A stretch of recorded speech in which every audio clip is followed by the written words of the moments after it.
Madam Secretary, could we get a roll call, please? Commissioner Fowler, Present. Commissioner Rice, Here.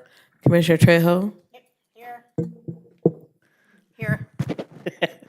Here. Commissioner Williams, Here. Chairman Springs. Here. Any communications from staff?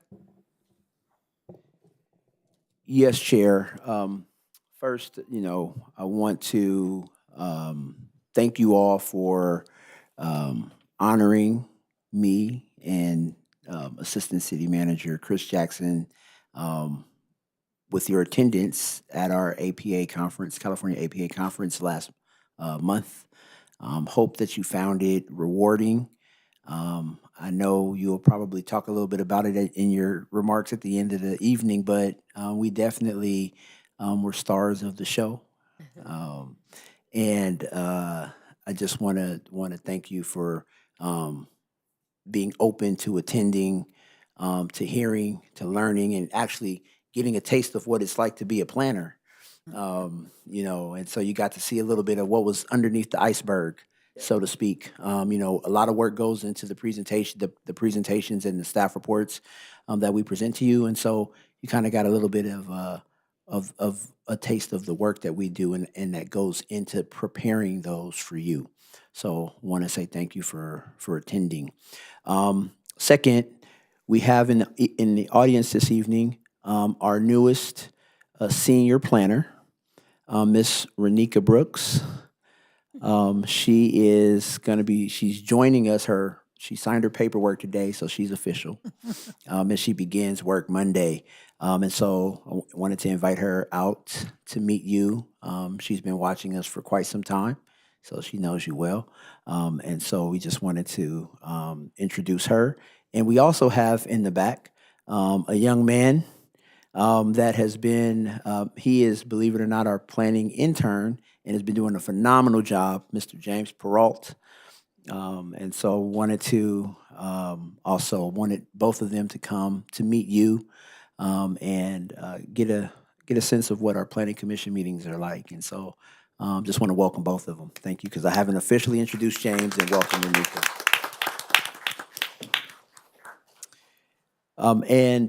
Lastly, there were just a couple of minor clarifications to be made to a couple of staff reports.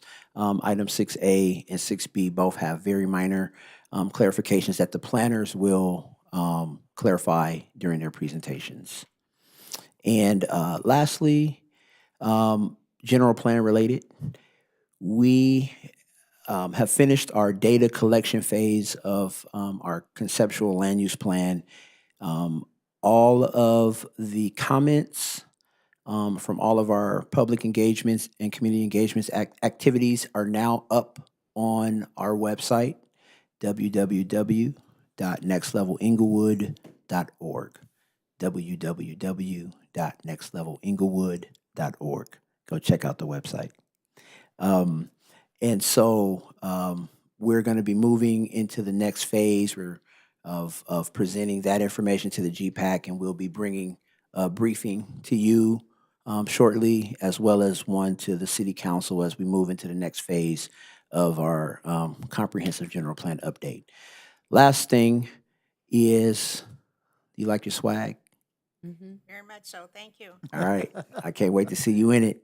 All right. It's winter time, so you guys got some hoodies and you got to rep the next level Inglewood. So thank you for helping us get to the next level.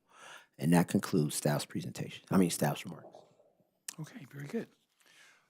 And thank you very much, Mr. Bernard. And welcome. It is customary that the people that are coming in for the first time take the entire commissioners out to lunch. So whenever you're ready, we're ready as well. Okay, public comments regarding agenda items. Any person wishing to address the Planning Commission on any items on the agenda other than the public hearing may do so at this time. Just go back to the microphone, give us your name. Seeing, hearing none, we're going to close that segment. And I'd like to get an approval on our minutes for August 6th. Could I get an approval, please? So moved. Okay, we have, do I get a second? Second. Okay, it's been properly moved in second. Call for any questions for the minutes of August 6, 2025? Hearing none, we'll call for a vote. Commissioner Fowler, Aye. Commissioner Rice, Aye. Commissioner Trejo, Aye. Commissioner Shaw Williams, Aye. Chairman Springs. Aye. I'd like to get an approval for, I'd like to get a motion for the minutes for September 3rd, 2025. So moved. Aye. Second. Okay, I got a second. Call for any questions? Hearing none, we'll call for a vote. Commissioner Fowler, Aye. Commissioner Rice, Abstain. Commissioner Trejo, Aye. Commissioner Shaw Williams, Aye. Chairman Springs. Aye. Madam Secretary, our first item, please.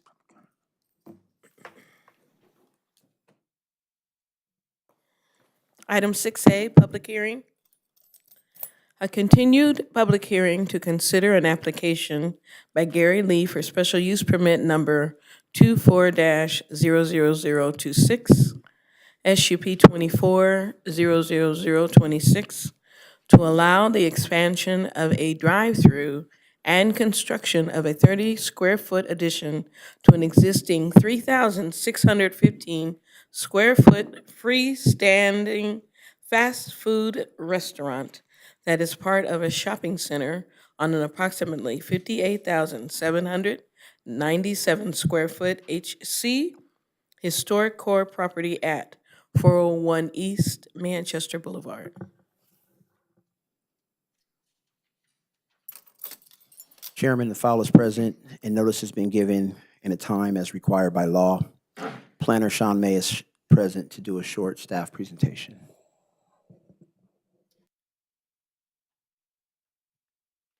Good evening, Chairman Springs and members of the Commission.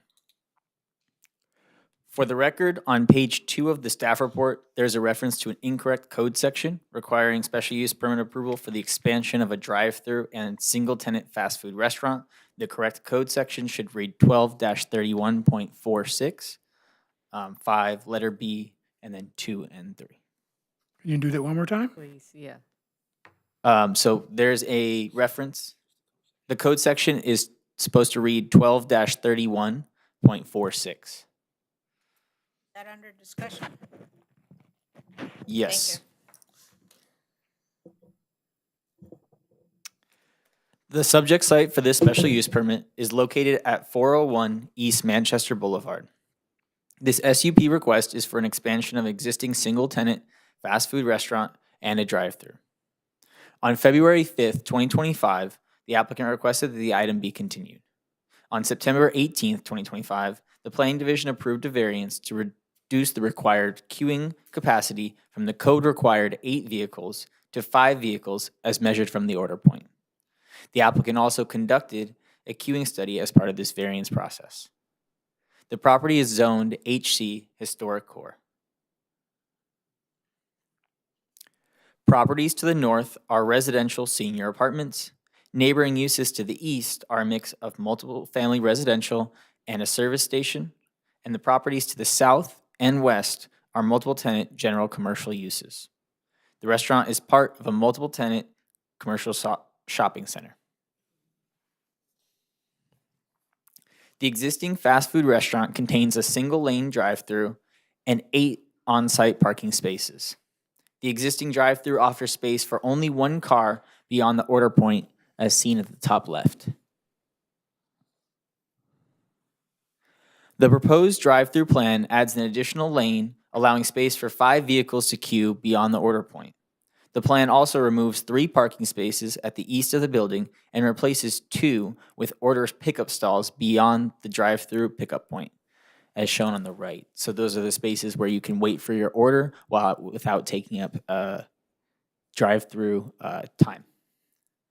There is also a 30 square foot addition to the fast food restaurant to move the payment window to allow additional area for vehicles to queue within the drive-through. This is at the far left side of the building, and it allows an additional lane, car to queue within the drive-through. This enlarged view shows the additional lane and second order point. The plan also shows the relocation of the trash enclosure from the northeast corner of the lot to adjacent to the building and adjacent to the order point as well. The proposed trash enclosure contains a 6-foot concrete masonry wall with a plaster finish and a 6-foot galvanized steel door painted to match the building. This floor plan shows the 30-foot addition that relocates the payment window, allowing additional space for a vehicle to queue. The addition will match the restaurant's existing finish and be painted to match. The applicant is proposing a new landscaping around the order points, utilizing a mixture of 5-gallon shrubs, including pink dancers, New Zealand flax, compact xylosma, variegated flax lily, foxtail agave, and blush pink nandina. As conditioned, the proposed project will serve as an enhancement to its neighborhood setting and will be compatible with the surrounding area. The project is consistent with the land use elements of the general plan, and the project is exempt from further environmental review. This concludes my presentation, and I'm available to answer any questions the commission might have. The applicant is also here tonight to answer any questions. Okay, very good, thank you. We're going to open up questions for you, first of all. We're going to start with Commissioner Fowler. No questions for Sean. Thank you. Good job. I'll save mine for the applicant, sir. Commissioner Rice. Just want to make sure I clearly understood. You're only going to be removing 2 parking spaces because it looks like you're still going to have 4, right? So there's only one net loss if we're counting the 2 that are, so there's 8 on site. There's 3 being removed from the second order point, and 2 are being replaced after. So it's a net loss of 1. Okay. Questions for the applicant, but I'm going to ask staff first. There's an area, if you go to your site plan, there's an area where pedestrians actually cross where the traffic comes through on the drive-through. Yes. And that area had already been a challenge at that restaurant because you have folks coming out of this line here, buying their food, pulling forward because they're being pressured by people behind them. And then they have to, if they're checking their order, they're not checking it at the window because it's too much pressure. And they'll drive through and check their orders and their bags and heads are down. And I saw that happen today when I went there. You have folks that are coming out of the McDonald's, checking their orders, walking through the pedestrian crosswalk in front of the cars, heads down. The most important thing we have to have is in that intersection where the pedestrian walkway there has to be some type of a warning or notice to folks that, or maybe to the traffic, just have the traffic slow down or watch or a light or crossing or some warning that people are walking across. Because now you're going to intensify by putting even more traffic through that drive-through. So like a signage? Like a signage. Probably, you know, when you cross the street, sometimes they'll have those flashing yellow lights that you know there's a pedestrian here.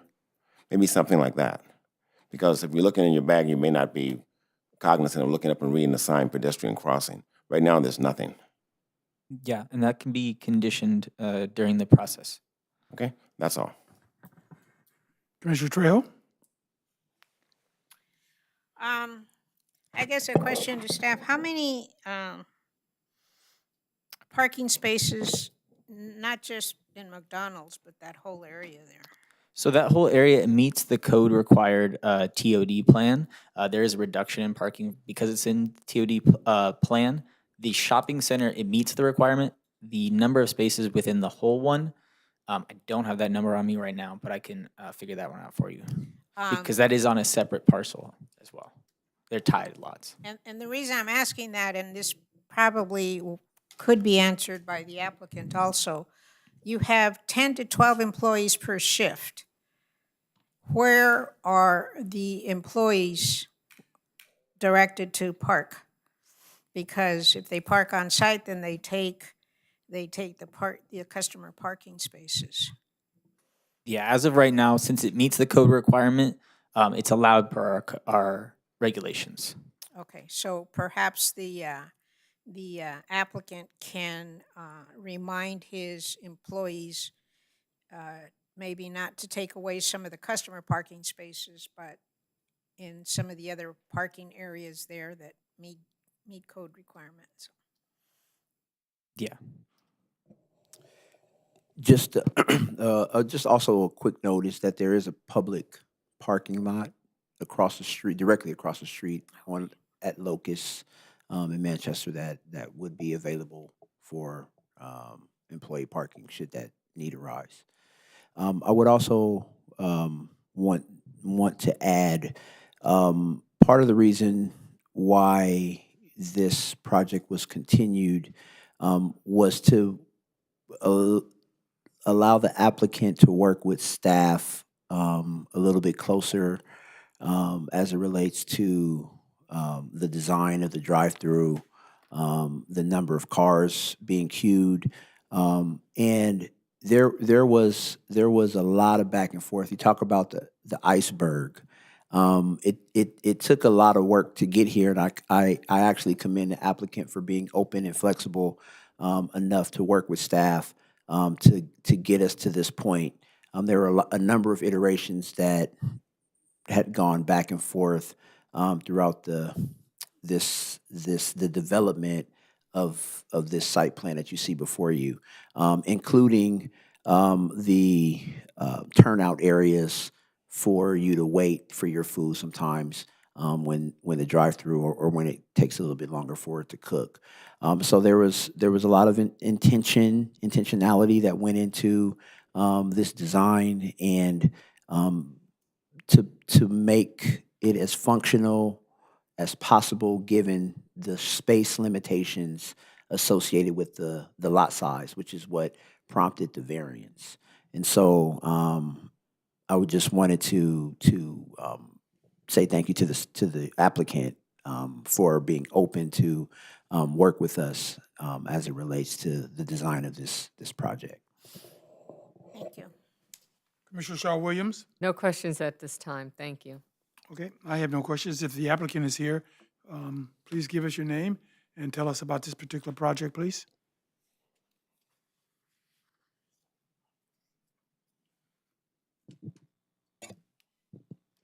Going? Okay. Yeah, my name is Robert Priest, with Design UA, representing McDonald's and the property owner as well as the franchisee that runs that store. What did you say your name was again? Robert Priest. First, again, thank you to Sean for kind of working through this process with us.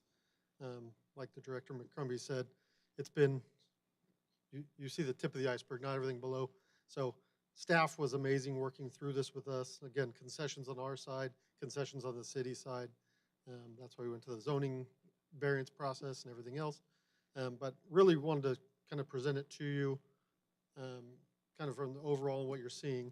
Obviously today, and the reason we're doing this project is it's a site that is pretty small, and given what the drive-through capacity is doing, trying to get it up to speed for what the public expects of the drive-through and of the McDonald's themselves, is really why we're looking at this one. We remodeled the inside of this one, I believe last year, so bringing the new, fresh public experience to the inside, and now getting the drive-through up to speed also. So adding the second order point, not only from our customer standpoint, but really from a public safety standpoint, is a critical one for us. Like Sean was saying, we can only queue one car today behind the order board, and then you're starting to impact parking, the drive aisles, everything else. In the mornings, once it gets to 8 cars, now you're stacking out on to the main street out there. So with the second order point, with the building addition to space the windows correctly, so a car's not getting stuck trying to pay because another car's blocking the cash register. And then also having the 2 stalls forward. So when we do have larger orders, we can pull them up there. Staff can walk out, deliver food to them, but the drive-through can keep moving, for any orders while those larger ones are getting prepared. So it really starts from basically the minute you get on site all the way to exiting.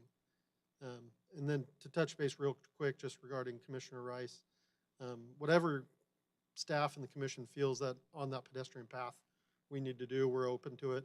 If we need to do sign painting, high visibility crosswalk, whatever kind of you feel, obviously, public safety is our biggest thing, so we're not opposed to any of those conditions. So any questions that you have for me on it, feel free to ask. Yes, we do have some questions for you. We're going to Perfect. start off with Commissioner Fowler. Thank you, Mr. Chair.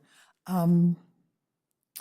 Priest, can you start by telling me how, I do agree with you, I do attend this McDonald's, so I do appreciate the increase because it is a public safety issue, I agree.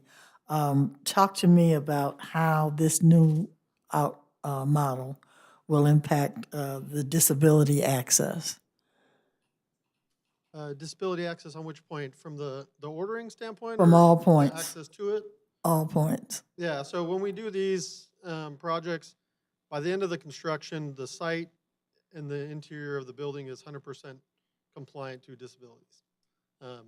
We have CASP on staff that we pull in to do the post kind of construction reports. So we'll be looking at everything from the path of travel coming from the sidewalk onto the property, across the drive-through lanes, the disability, at the speaker orders, making sure those there, correct signage.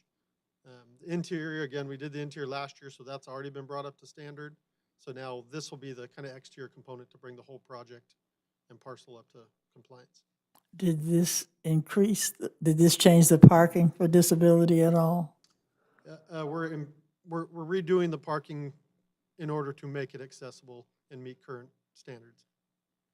Okay, thank you. And then now would you share with me how this new model impacts the current security? What, if anything, has changed as far as security, cameras, whatever?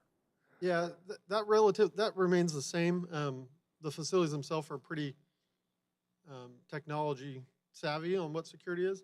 So we tend to have cameras on the order points so we can see what's happening in the drive-through lanes, just to avoid any conflict between customers. Then staff they're all versed and trained, the managers, how to intervene on that and contact public safety, anything needed to do there. But yeah, security is always one of our top priorities, exterior and interior of the restaurants. This plan also does show the location of the cameras in red. You can see them here. And there's a total of 17 on site. Thank you.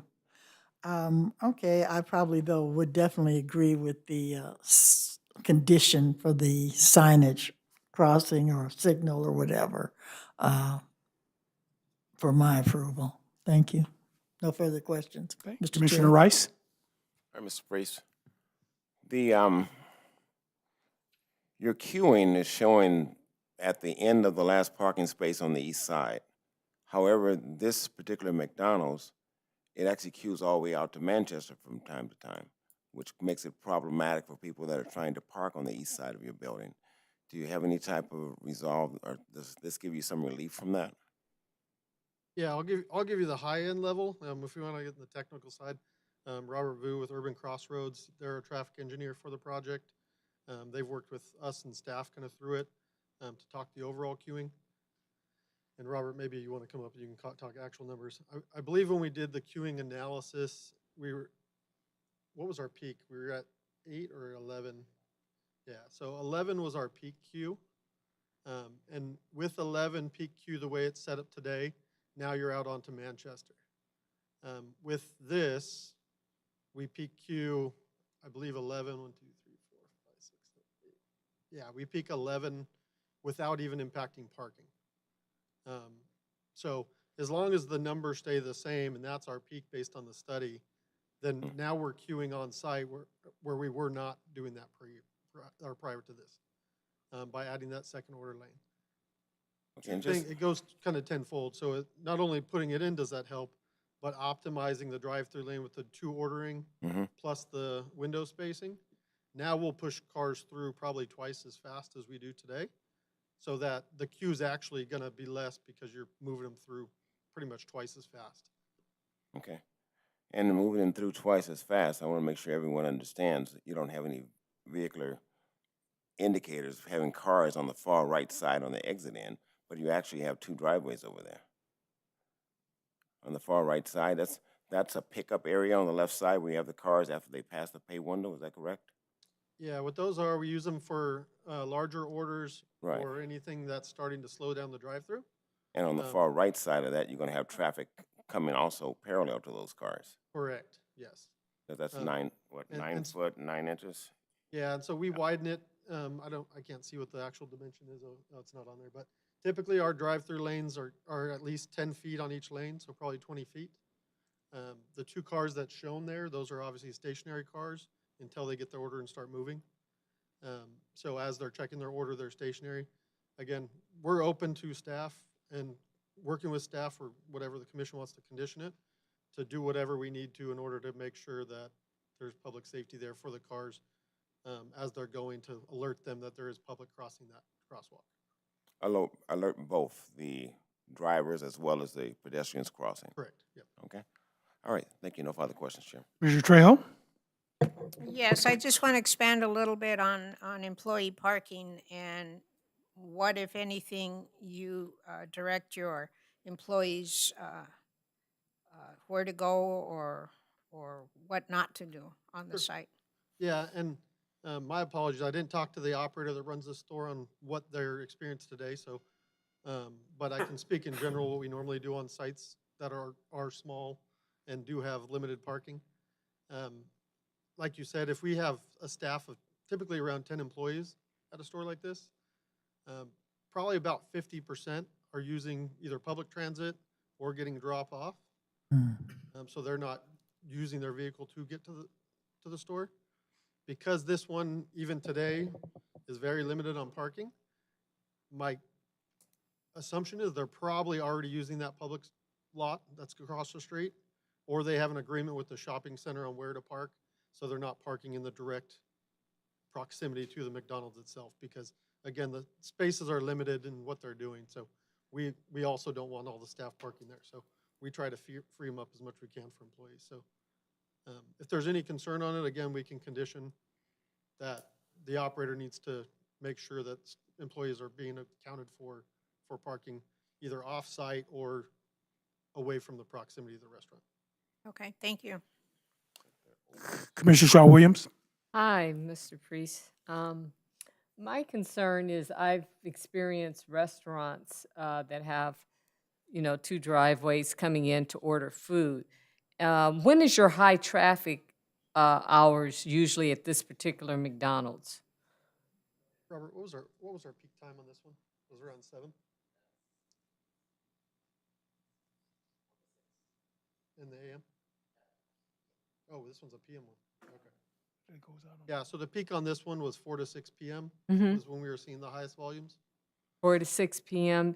So my experience is that sometimes they have to use the employees to assist through that drive-through with those two entries coming in. Do you find yourself maybe having to do that Yeah. with the and- cars coming in? Yeah, so we have a few different options that we can normally do. That 4 to 6 window, it's not like that is the 11-car peak during that time. Most of the time, that's only like a 15 to 30-minute run. So if it gets to that point, and we worked with staff, and there's some stuff in the traffic report or the queuing analysis, majority of the time, the 2 order points is going to be fine. We won't have to deploy an employee out there to help push it through. If we get to a point where we start queuing past what you're seeing on screen, we can either deploy an employee outside to start using a handheld to speed it up also. And then if it starts to queue where it's blocking parking, we have some temporary stuff in there that we work with the city on where we'll deploy cones to start to direct traffic so it doesn't become a traffic problem. But we don't anticipate needing to do that. We feel pretty much what you see here is what you're going to get 99% of the time. And so all orders are going to be done through the speakers? No? Okay. Correct. And preview boards, is that just showing all the items available on the menu? Yeah, so the preview board is typically showing either specialty items or advertising items. If there's special meal deals or anything else to advertise to the public, hey, there's a 2-for-1 thing going on, or use the app to get discounts or deals. That's what the preview board is typically for. Okay, thank you. No further questions. Okay, thank you. Chair. I just have a couple of questions. I'm looking at Manchester, So is that an entrance into the area on Manchester? How does one car come in? Where do they enter? Yeah, The so parking we're- lot? yeah, Or the is it on property- Manchester? Yeah, the property line's splitting it in half, but that's the driveway. You see kind of half of the driveway. It's a car in, car out, kind of at that location. So there's only one way in and one way out, is that correct? Nearest the McDonald's, yes. As you go further down the center, there's another driveway down there for Can you show it to me, Sean, so I can see it? entry and exit. There's one, there's actually, There too. And then That's going on Hillcrest. So we're not talking about near the restaurant itself. We're talking about through the parking lot. There's two on Manchester. there's three. Oh, yeah. There's sorry, three, missed- one I as missed the well. middle Other- one. So yeah, there's a third one in the center also. Those driveways were already there. Correct. Well, I'm actually speaking of, can you bring back the photograph near the restaurant? The buildup, yes. So for a vehicle to come out, they have to come out and they have to exit either onto Manchester or go through the parking lot and exit on Hillcrest. Is that correct? Yes. So your buildup is near, as we go inside and circle around, that's where the buildup is going to be. Yes, the addition, yes. Right there. Okay, very good. No further questions. Okay, is any further questions from the commissioners? Commissioner Fowler? Just a comment, I do appreciate the landscaping consideration. I think that will enhance the property and therefore enhance that whole parking area. That commercial, so your residents, the businesses rather, will probably like that because it'll give them a little more visibility as well. So thank you. No further comments. Commissioner Rice? No questions, Chairman. Commissioner Trejo? No further questions, thank you. Commissioner Shaw Williams? No further questions. My question would be, is there going to be any construction, any demos to the building itself? There's only an addition to it. So I mean, Addition? the wall to come down and expand it, but that's it. Okay, very good, thank you. Okay, if there's other, is there a motion on the floor? There's a motion. Move that we have, Oh, sorry. One second, one Sorry. second. We missed a step. I did miss a step. We've been away too long, you know? Yeah, we out of practice. Huh? No more time off for you. I'd like to open it up for anyone who is for or against this particular project. You can go to the mic, give us your name, and tell us your reasoning. Hearing, seeing none, we're going to close that segment. Now, can I get a motion? yes, I move that we affirm category exemption EACE 2025-004 and adopt a resolution approving SUP 24-00026 with an additional condition that we put a lot of emphasis in the planning division on notifying pedestrians on any crossways between traffic and notifying the vehicular traffic also that there are pedestrians crossing. I have another condition. Okay, this was the motion, so we need to, Second. okay, we got a second on the motion, and you have a condition? Yes. You want to, I'd like to hear it. Okay, the condition I'd like to have on the motion is to direct employees, to direct employees on the shift to parking spaces that are not directly on site. you accept her condition? If this body can, yeah, okay, I accept the condition. Thank you. You second, you accept this? Second, Okay, yes. very good. It's been properly moved and second. Call for any questions? Hearing none, we'll call for a vote. Commissioner Fowler, Aye. Commissioner Rice, Aye. Commissioner Trejo, Aye. Commissioner Shaw Williams, Aye. Chairman Springs. Aye. Mr. Combo? Chairman, the the applicant or anyone may appeal tonight's decision within 20 days by filing a written notice of appeal along with the appeal fee. Okay, thank you.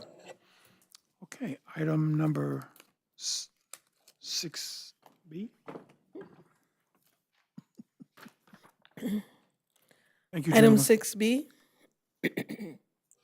a continued public hearing to consider an application by Erica Diaz for special use permit number 25-00015, SUP 25-00015, to allow the sale of beer and wine for off-site consumption for an existing service station convenience market on an MU-C mixed-use corridor zone property at 633 West Manchester Boulevard. Chairman, the file is present and notice has been given in the time and form as required by law. Assistant Planner Brian Espinoza is available to do a short staff presentation.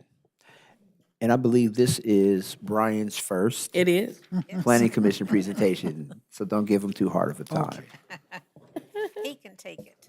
no breaks here.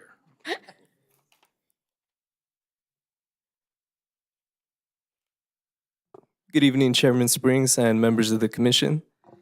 For the record, on page 4 of the staff report, there is a duplicate address on table 1 for the ARCO service station. The correct address should read 1110 West Manchester Boulevard.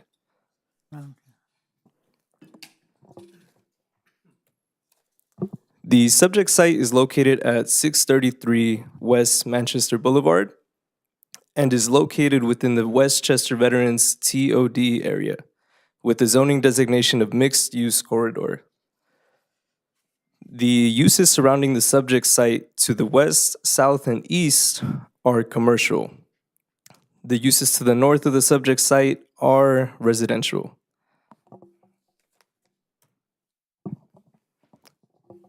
On November 3rd, 1999, special use permit 847 was partially approved to convert an auto repair building into a convenience market.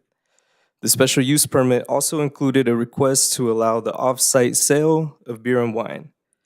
The request was denied due to the crime rate in the census tract being more than twice the city's average, as well as an over-concentration of existing alcohol licenses in the area, which exceeds the threshold set by ABC. On March 6, 2002, the Planning Commission approved Special Use Permit 913 to allow a 115 square foot addition to the convenience market. On October 7th, 2009, the Planning Commission denied Special Use Permit 1098 to allow the sale of beer and wine for off-site consumption. The denial was based on 3 key factors: the over-concentration of existing beer and wine licenses within the census tract, the subject site being within 600 feet of a playground and church, and the fact that the location falls within a high crime reporting district with rates exceeding the city average. In September of 2024, Beers Legacy Partners filed for a business license for a change of ownership. The business continues to operate as a service station with a convenience market. On August 5th, the Planning Commission continued the public hearing at the request of the applicant. The subject site is located on the northeast corner of Manchester Boulevard and Ash Avenue. A 20-foot wide alley is situated along the northern property line, providing a buffer between the subject site and the adjacent residential properties. The existing service station is developed with 6 pumping islands containing a total of 12 fuel pumps under an approximately 4,800 square foot canopy. The site also comprises of a 2,600 square foot convenience market. The subject site may be accessed by pedestrians from Manchester Boulevard and Ash Avenue. There are 24 on-site parking spaces with 4 vehicular entrances. The existing 2,600 square foot market includes approximately 294 square feet of cooler space dedicated to non-alcoholic beverages, 4 shelving units for snacks and groceries, and an additional shelf containing prepared meals. The convenience market operates 24 hours, 7 days a week, providing customers with access to a wide range of products and services at all hours. The market is staffed by 6 employees who cover operations across the 24-hour period. The applicant proposes to expand the beverage options within the service station convenience market through the sale of beer and wine for off-site consumption. The proposal includes the installation of a 4-door cooler that will occupy approximately 79 square feet to display beer and wine. The total space used for alcohol occupies less than 3% of the total convenience store floor area. The coolers containing alcohol will be kept locked and open for customers by employees on an as-needed basis. There are a total of 24 security cameras located on site. 16 cameras are located on the interior, 8 are located on the exterior to ensure the safety of employees and patrons. Alcoholic beverages will be sold daily with sales permitted between the hours of 6 a.m. to 9:30 p.m. No modifications to the site are proposed for this request. ABC allows 3 off-sale licenses for this census tract. There are currently 8 active licenses. 3 of the 8 are service stations. A public convenience or necessity finding is required due to the over-concentration of ABC licenses within the census tract. The applicant has submitted a public convenience or necessity letter for the Commission's review and approval. Since the Planning Commission last denied the request in 2009, 1 off-site license has been issued within the census tract. The crime reporting data for this district can be found on attachment 6 of the staff report, which shows crime rates have decreased since the last 2 special use permits requests, indicating a downward trend in criminal activity. The crime statistics in the 1998 special use permit request reported a total of 198 crimes. In the 2009 request, 149. As of this year, 124. The site is developed in accordance with the existing zoning and development standards for the TOD mixed-use corridor zone. The project is consistent with the Westchester Veterans TOD, and a categorical exemption has been filed, and the project is exempt from further environmental review. This concludes my presentation, and I'm available to answer any questions the Planning Commission might have. The property owner and the applicant are here to answer any questions. Okay, very good. Good job. Open it up for questions for you, first of all. Commissioner Bowler? Thank you, Mr. Chair. My first question, I want to make sure I understood you. I know we denied, are you telling me that something was approved since the denial? That's correct. Let me check the table. Aria's Mini Mart at 400 West Manchester was approved in 2021. Okay, but nothing has been approved since then? No.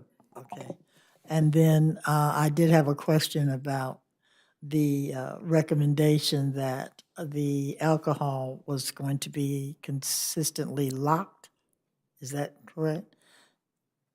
That's right. Which would be unique compared to the other businesses in the area. Because I've been to several of them, I know nothing's locked. Okay, my rest of the questions will be for the applicant, Mr. Chair. Thank you. Commissioner Rice? Do you recall if Aria's Mini Mark was denied by this body?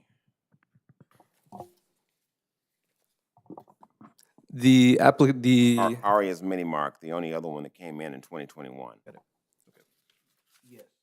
Was that appealed to council? Yes, it was denied by this body and was overturned at council. Thank you. Okay.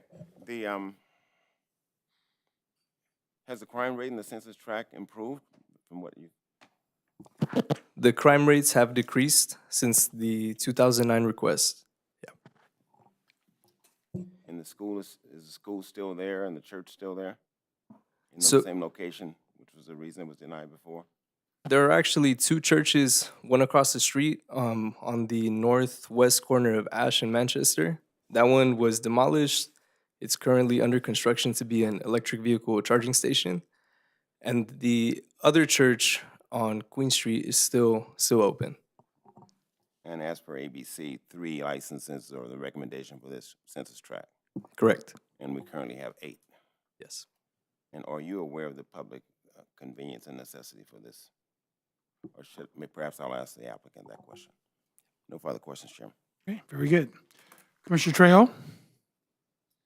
Yes, I wanted to ask about, as soon as I bring it up on my, sheet A2, can you bring that up, please?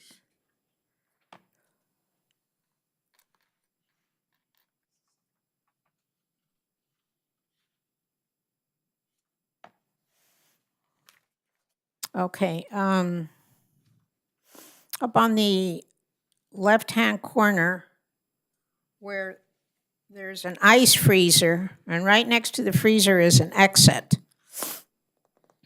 Is that an emergency exit, or is it, Yes. It's an emergency exit. okay, but I guess what I'm looking at is if the alcoholic beverages are in the alcohol storage walk-in cooler, the probability of anything being taken from there and then they go out the exit. Can you tell from what you've seen? Is that something that may happen or could happen?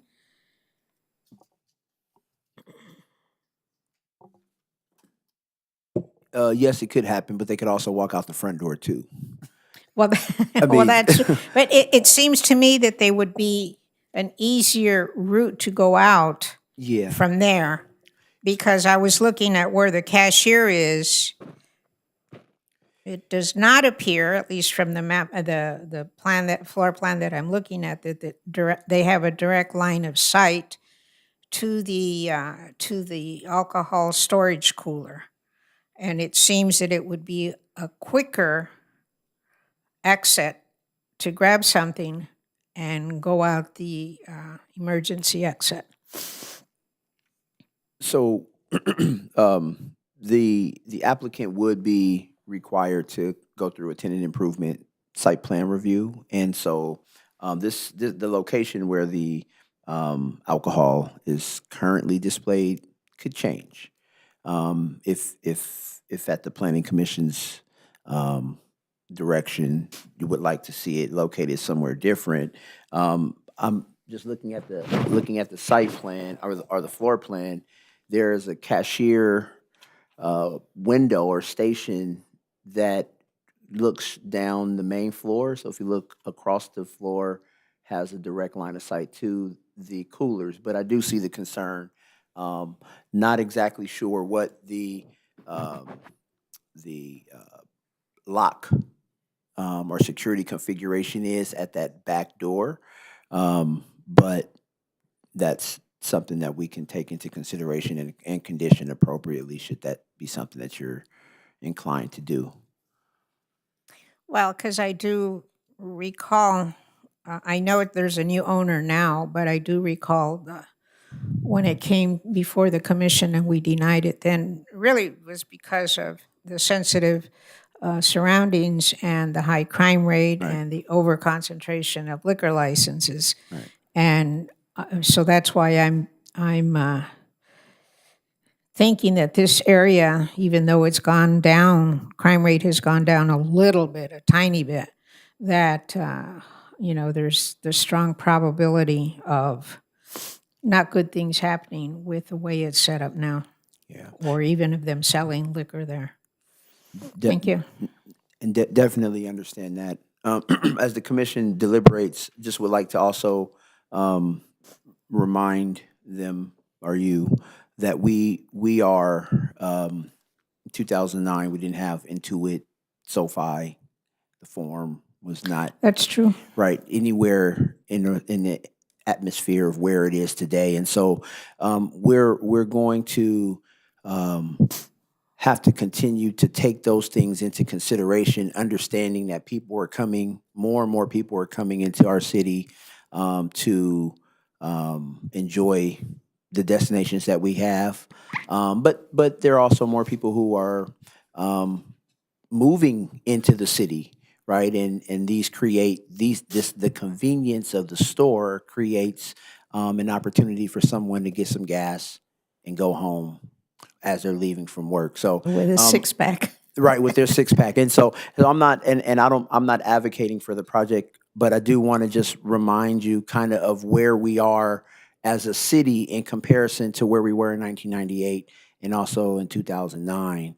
And so I'm encouraged by the work that our police department is doing in seeing that we have a decrease in crime with an increase in the amount of people that are traversing our city on a day-to-day basis. And so that is a testament to our police department and the work that's being done here in the city. So Okay, just wanted to I make don't want to that. go too long, but I was referring to 2021 when the commission Yes. turned them down, and at that point, we did have SoFi. Mm. And it was really, and I understand, it's really a part of trying to see if we can level the playing field. Let me ask you this, where does the exit go, that back exit? That exit leads to the parking lot, the customer parking lot. All the more reason to be concerned. Yeah, show me on there.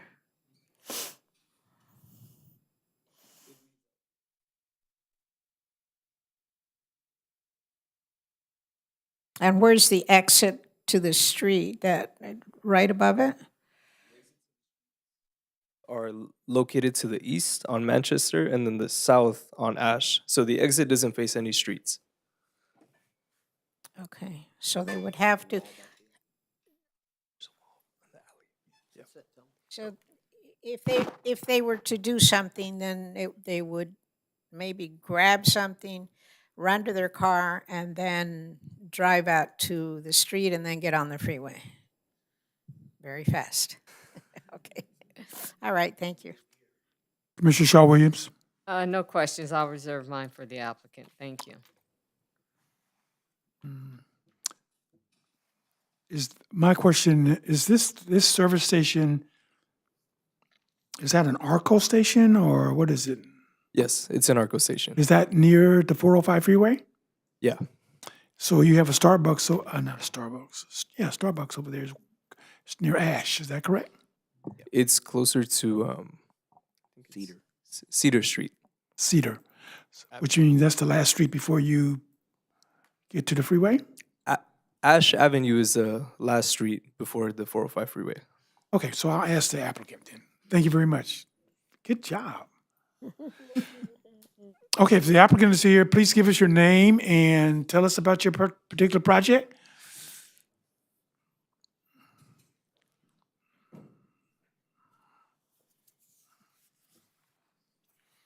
I have a question for you. Was this station, was it an auto repair shop as well? It was originally a service station with an auto shop. One of the special use permits back in '98 was to convert the auto shop to a convenience market. Okay. Okay, good evening, Commissioners, Chair. It's been a really long time since I've been in front of the Planning Commission for the city of Inglewood. It's been a long time. So happy to be here and appreciate all of you being here. My name is Erica Woods Diaz, and I'm from Woods Diaz Group, 1142 South Diamond Bar Boulevard in the city of Diamond Bar. I am the representative of the new property owner, and we're excited to be here. Thank you very much, Brian, for all your hard work. He was a pleasure to work with, and we have no issues with the staff report. We agree with it. It's very accurate. We are asking for a special use permit to allow the sale of beer and wine for off-site consumption in conjunction with the convenience store. As far as any of the operations, the co-owner of the property, Nathan, is here. Happy to answer any of your questions. Okay, my question to you is, we want to know, the commission wants to know, why would we want to approve this beer and wine license? Why would we want to do it? Would it benefit the community by having this? Okay, well, I know the concern because there was previous denials on the case, and according to ABC, there's only 3 licenses that are allocated for that census tract. However, customers are asking the applicant for it. They are very understanding about the privilege of having an alcohol license. They have about 20 stations or 25 stations throughout Southern California, ARCO stations, same owners here. 20 of those stations have alcohol licenses, and they are all held with privilege. And they're very responsible owners.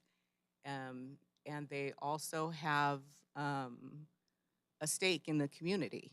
This is not their only place that they have in the city of Inglewood. They have a station with a convenience store with an approved special use permit from the city of Inglewood on Imperial Highway. And they've been operating that for years with respect and with no negative impacts to the community. So they're just asking for a chance. I do understand when there's alcohol, there's a negative thought that goes along with it, but there are things that can mitigate that. They're doing their best. They're going to have locked coolers where only the employees have access. The issue with the coolers from Miss Commissioner Trejo had a concern. Maybe those can be moved to alleviate any of that concern. He's here to show to you that he's a responsible person, that he understands the privilege, and he's just asking for a chance. There's sunset clauses that can be put on as a condition that could bring this applicant back in a couple years if that is something that is agreeable to the commission, for another review to make sure that they really are abiding by the rules. And if you have any questions for Nathan, he's here to answer. Okay. We're going to open it up for questions for you. We're going to open it up. We're going to start with Commissioner Fowler. You have any questions? It'd be in your best interest if we pull up the graph that shows the actual store, and maybe you or Nathan can share with us the process based on your recommendation of someone wanting to purchase, let's just say, a 6-pack. Where would that be, or could it be physically located? And then how would how many employees do you usually have? Approximately 2 to 3 on 3 to 4. So the customer would have to ask for what they wanted, show their proper credentials, and then the employee would go and get it and bring it to the cashier. So kind of show us, what was your original intent of where you would place the locked items, or where could they possibly be if there's a concern about exit? Although, if So- they've gone through all that process, if it's locked, I don't know how they get it, other than an employee, but go ahead. Correct. So this is not a new thing that we're doing. This is the same thing that we do At your other store? at our gas station on Imperial and Yukon. So it's just basically a buzzer system. So it's a buzzer, kind of like, you're going into the vault at the bank. You need to buzz the door to open. So our employees need to buzz any type of beer door to open. So it's kind of like magnet locked. And exactly like what you said, the customer would come, they'd pay for their beer, they showed their identification, and then we would buzz them to open the door. So no one can come in and open up a door of beer. Okay, well, I will say, to your credit, I'm glad that Ms. Woods was able to explain that you have other businesses. How long have you had the Imperial location? So we came actually in front of the council back in 2018. So since 2018, you've had the Imperial location. Yeah, so I don't know if you recall the corner. It was actually a burned down gas station that'd been sitting down, burned down. for I've been to that station.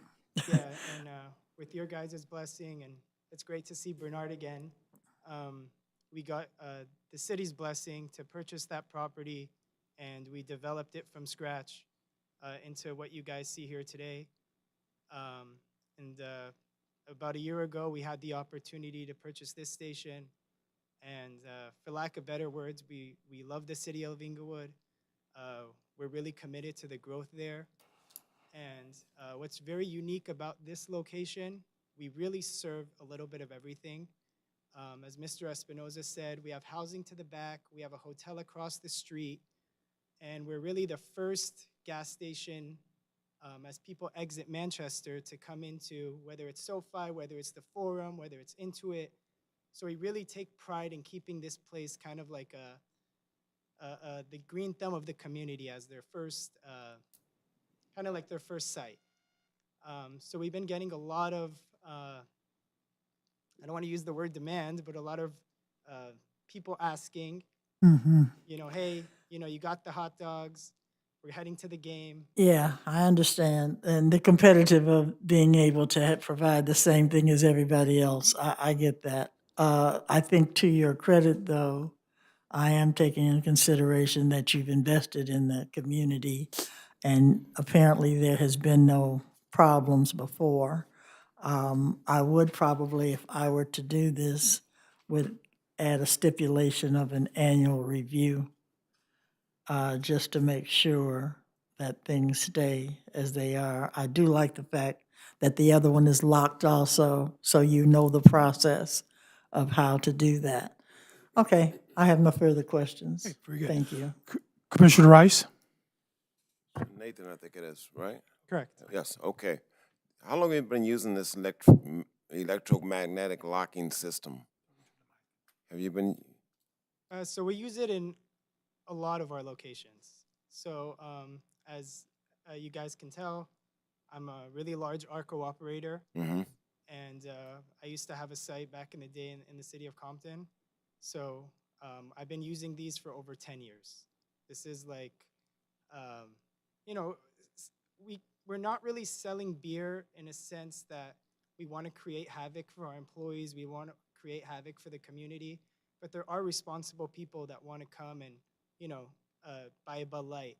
So we don't, at the same thing, I kind of like how Ms. Trejo said, we don't want people to come in and take the beer and walk out the back door. So that's why we're suggesting this. It's not, someone else saying, hey, come in here and, do this. We're suggesting this ourselves. We're experienced business owners. We know what it takes to operate a successful gas station, whether it be in Inglewood, whether it be in LA, whether it be in, San Bernardino. So we're very happy with this. We've been doing it for over 10 years. Yeah, maybe it creates a little bit of extra work for our employees, but truthfully, we think it's worth it. Is there, so you've been working with this system a long time. If you had to improve upon it, is this a Xener of systems? Or if you can improve upon it, what would you potentially do?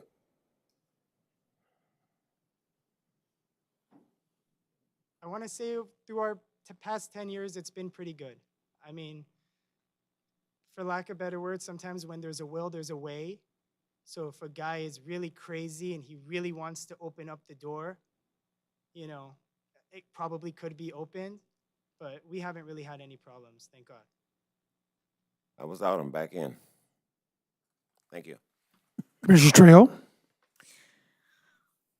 Now, you sound like a very responsible business owner, Nathan, and I bring up some of these concerns because I can tell you are a responsible business owner. And I know that even since 2021, Inglewood has continued to progress, and yes, we have a different playing field now. And we're really trying to give an opportunity to all of our business owners, because if we want our entertainment district to be successful, then some of the supporting businesses need to be successful too. Again, because of the crime rates that they've had in the past, I want to make sure that this unique site, because it is very unique, it's different from, I think Imperial is the Imperial site next to a freeway. So this is why there's a big concern for me here, because of its unique site, its proximity to the freeway.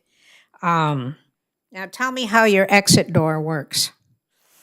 Unfortunately, it has to be left open at all times because of emergencies. But I will say we're a fully operating business right now. We don't really have any problems with the emergency door. We have Okay, so excuse me for interrupting. So the exit door is not locked. I mean, you just push it open if there's an emergency or something and you have to go out.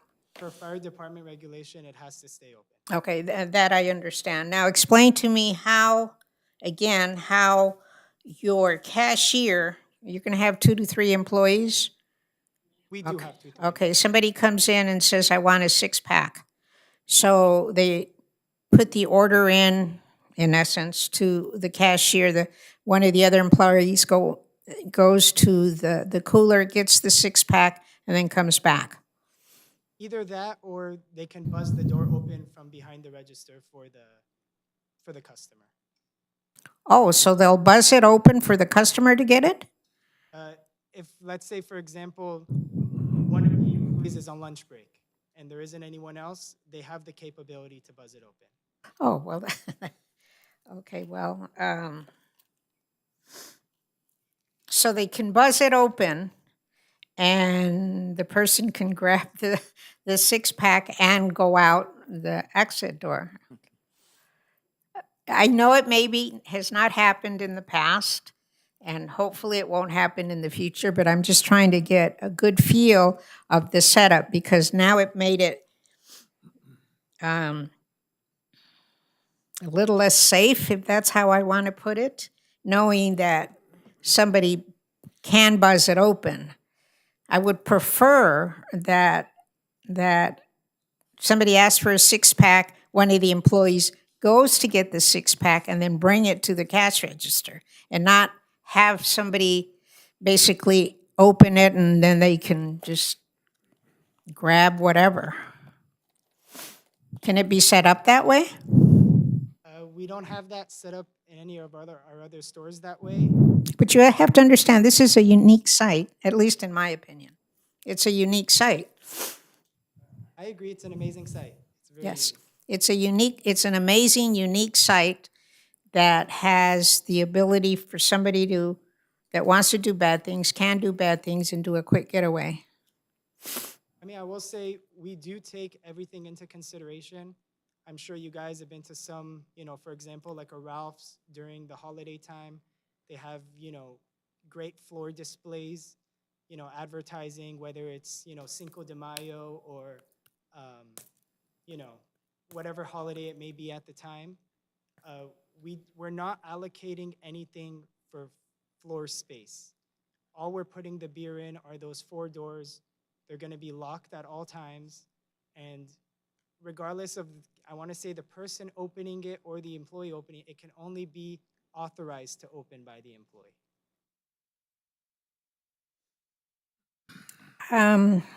No further questions right now, thank you. Okay, very good. Commissioner Shaw Williams? Are these locked wine and beer refrigerators, are they throughout your ARCO stations? All your ARCO stations have them, or do you just have them at certain locations? Certain locations, Why is that? just due to problems that the area brings. So you feel this area brings a problem, that you're having the need to have this locked up, your I beer and wouldn't- wine? I wouldn't say that, but I think kind of going back on Ms. Trejo, it is a freeway location. We have it in our other store in this city. So, and it's worked for us there, so we're just continuing, successful business methods. Excuse me if I may. So one of the planning staff has been historically, we learn from previous approvals. And one thing that we've learned throughout some of these alcohol-related projects that have come before the commission is that this has been a standard that the commission has asked for over the years as a part of their approvals. And so it's not something that is required. I mean, it's not a brand standard, so to speak, right? This has been something that we've asked for through the approval process for all of these SUPs that have come before us over the years. And so that's how we got to the locked cabinets. It's not that the business owner thinks that Inglewood is more dangerous than Culver City. It's just that that's just been one. Safety has always been a key concern for our business owners, and just and so to Commissioner Trejo's point, we want to make sure that access to the alcohol is controlled, and that's what we're providing, controlled access. Okay.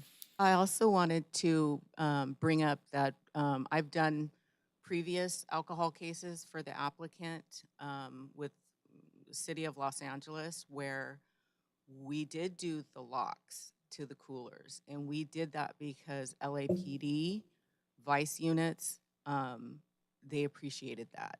So for my company, we suggest that for all cases that involve alcohol, because it gives you back some control. And the applicant has been doing that for a while now.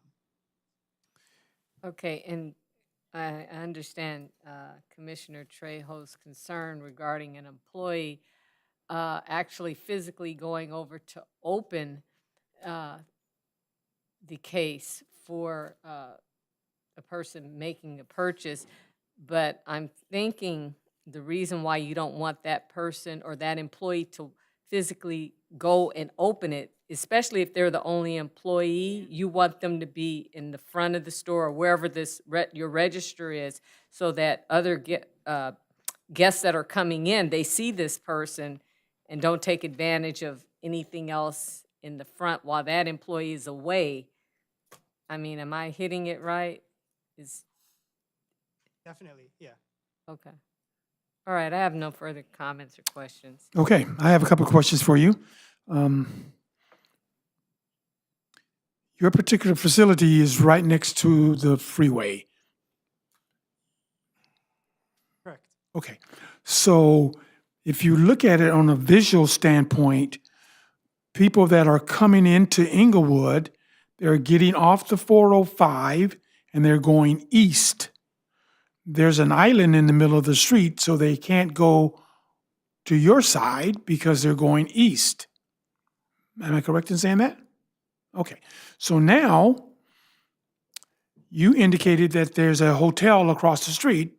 I don't know the name of it. I think it's Best something. Best Western. Best Western. So how would Best Western know that you have beer and wine unless you advertise it? Is it you have a convenience store? It's a service station. So your main operations is gas, air, water for a vehicle. You also indicated that people were asking for it.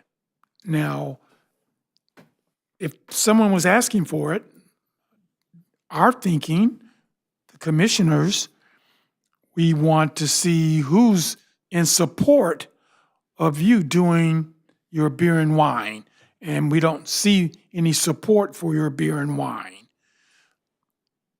You're right next to a restaurant, which is Roscoe's Chicken and Waffles. And then there's a Starbucks. And then there's a little strip area where they're also serving food in that little area right there.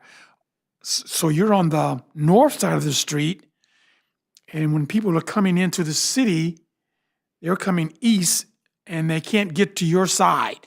My thinking is that your service station or your convenience store is only servicing for people that are exiting because they're getting ready to get onto the freeway to either exit the city or eventually, I'm sure they're going to go to the new complex that's going to be just west of the 405. Chair, I'm listening to you. I'm sorry. So I just want to make sure that from a kind of geographic standpoint that we're clear. So here's the 405 freeway exit going north. And so generally the cars stack here. And so theoretically, someone that's going to the game that's getting off on Manchester could drive across the street, get some gas, get some beer and a hot dog, and hop I'm back going to on interrupt you right Manchester. there, Mr. Badungo. How would they know that there's beer and wine in that service station? Well, I mean, there. When I go to a service station and Right. the average person that goes to a service station, they're going to get gas. The average person. Well, this speaks And let to me the interrupt public you here. convenience and I have to interrupt necessity. you, sir. Yes, sir. What's happening here in the city is that you're coming to get an SUP because we have an overconcentration of beer and wine in the area. So now you're asking us to grant you a beer and wine.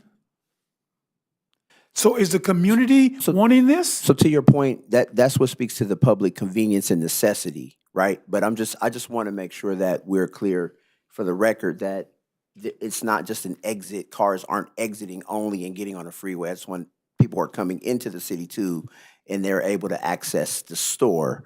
Right Yes. now, I would imagine that there would be some sort of advertisement that would be permitted through the code that would let people know the services, the goods and services that they sell on site, and so people would know, right? The same way that they would know that if it was a little small mom and pop shop that didn't serve gas, that served other goods and services, that would be something that was available for them to purchase. So I think the applicant spoke to the fact that people are asking if they offer it. Now I don't know how many, and then maybe they need to speak more to that for you to make you feel comfortable. But I just wanted to just address the fact that there is access off the freeway and in for traffic traversing in both directions. I can't make a left turn from that Manchester exit to Ash to access the store. So I Understood. just wanted to be clear from that perspective. Yes, So it and- didn't and cloud the you decision Made a making. good point because I get off that freeway as well. Yeah. And I cross Right. Manchester to avoid Manchester. To avoid Yes. the traffic, see? I So then you're gonna understand. pass by and make a right turn and stop and get Absolutely, sir. a Lipton's iced tea instead of a beer. I understand. I got you. Understood. So that convenience service station would be able to service those townhouses that are just north of you. There's an alley there, and then you'll be able to service those people that live just north of you. So I'm looking for support for your particular, because you indicated that they want it. So I'm looking to find out, well, who wants it besides you? Would this, if you didn't get it, would that disturb your business? Would you still be able to operate your business because you don't have beer and wine? Because you hadn't had it for a long time, for several years, and you're still there. So by having it, by not having it, would you close shop? So I wouldn't close shop. Okay. But we've only owned the location now for, I think it's 14 months. We bought it in September of last year. And I want to say almost immediately after we purchased, we put in this application.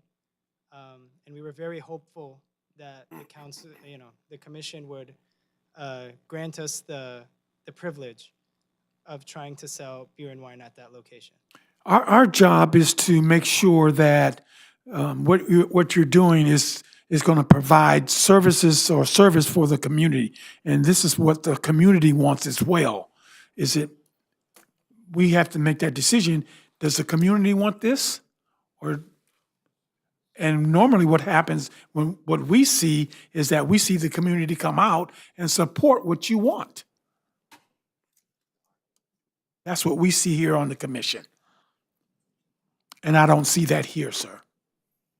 I see you here. I would say the community, as you know, a lot of them are, for example, someone who's staying at the hotel across the street. They're in their own city now. I can't get them to come here. Okay, A very lot good. of time are I got you. Understood. Very good. Thank you.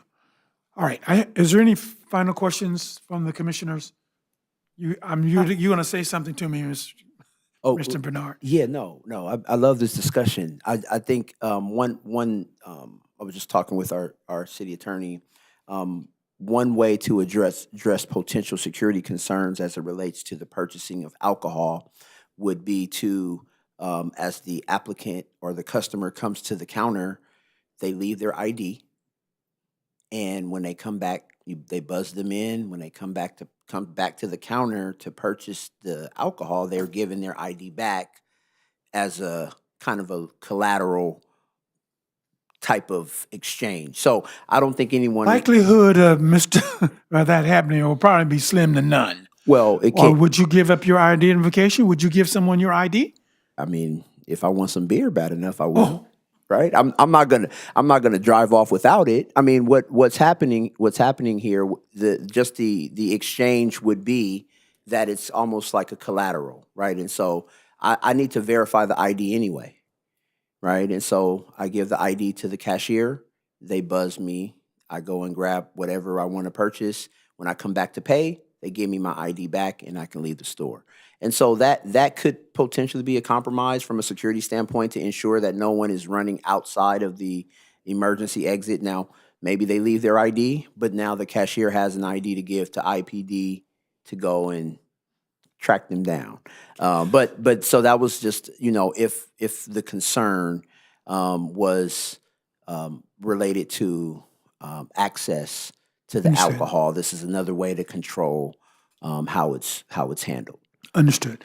We're going to open up for some last questions. We're going to start off with Commissioner Fowler. You have any final questions? I have some comments. Thank you, Mr. Chair. I would like my colleagues to take in consideration, to your point, Mr. Chair, this was given notice.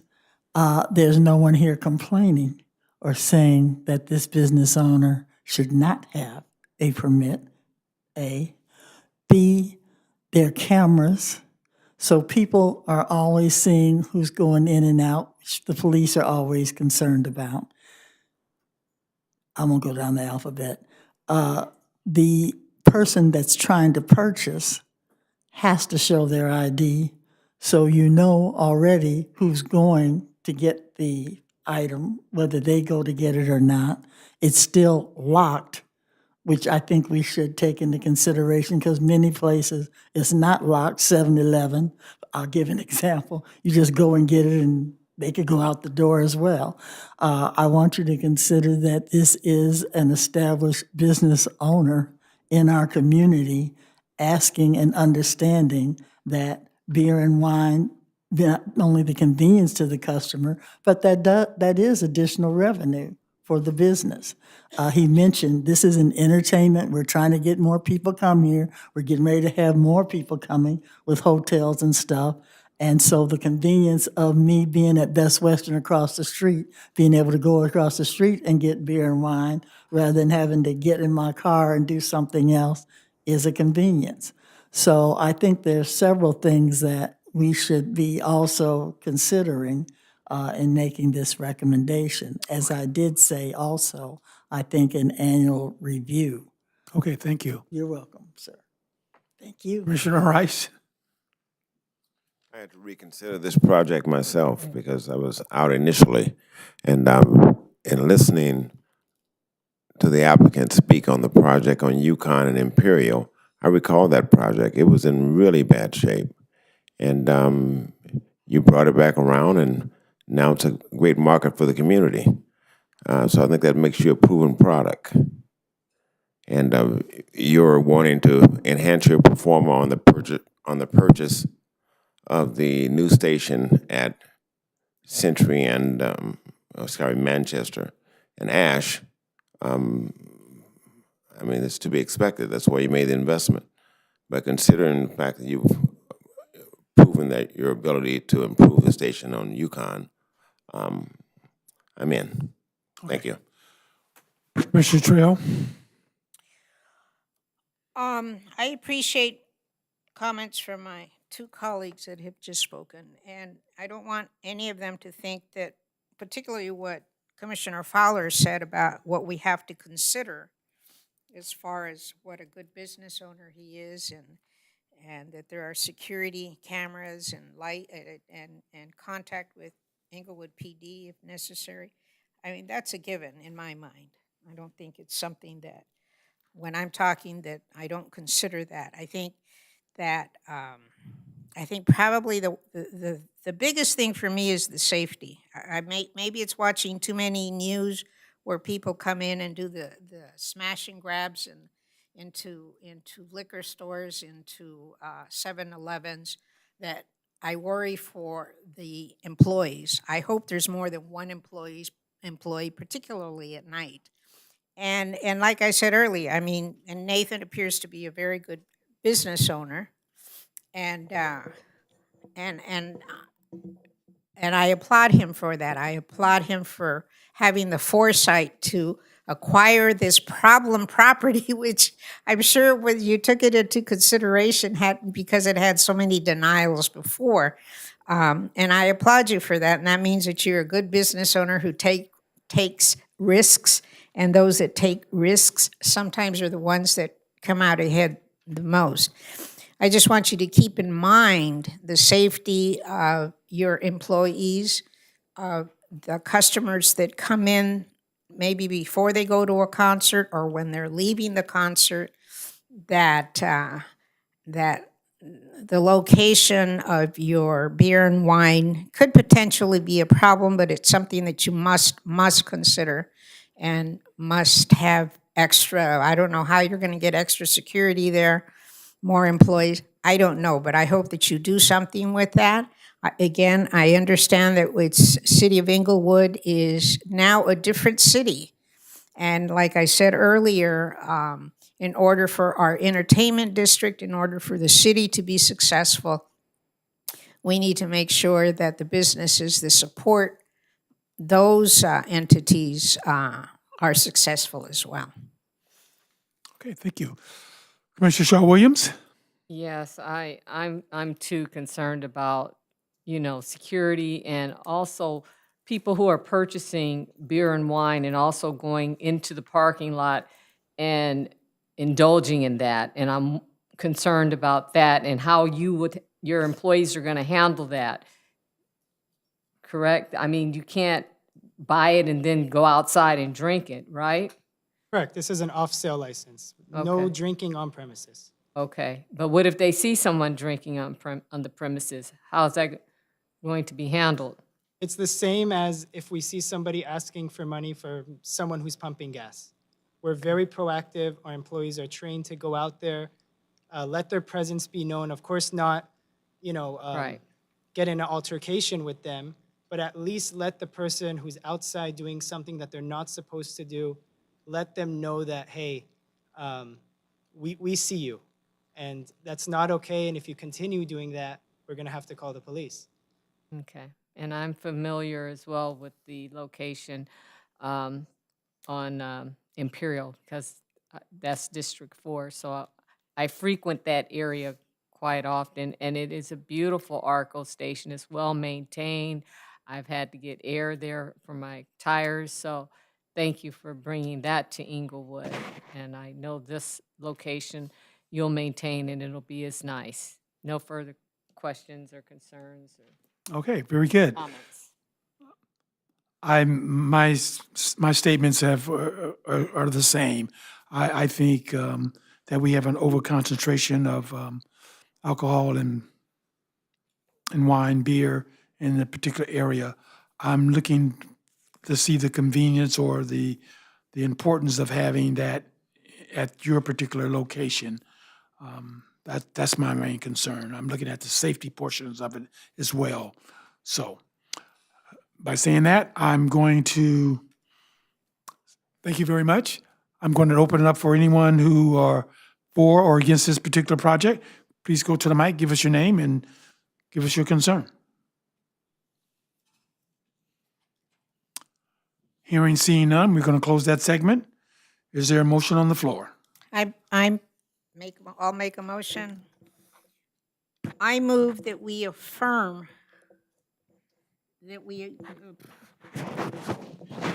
I move that we affirm categorical exemption EACE 2025-087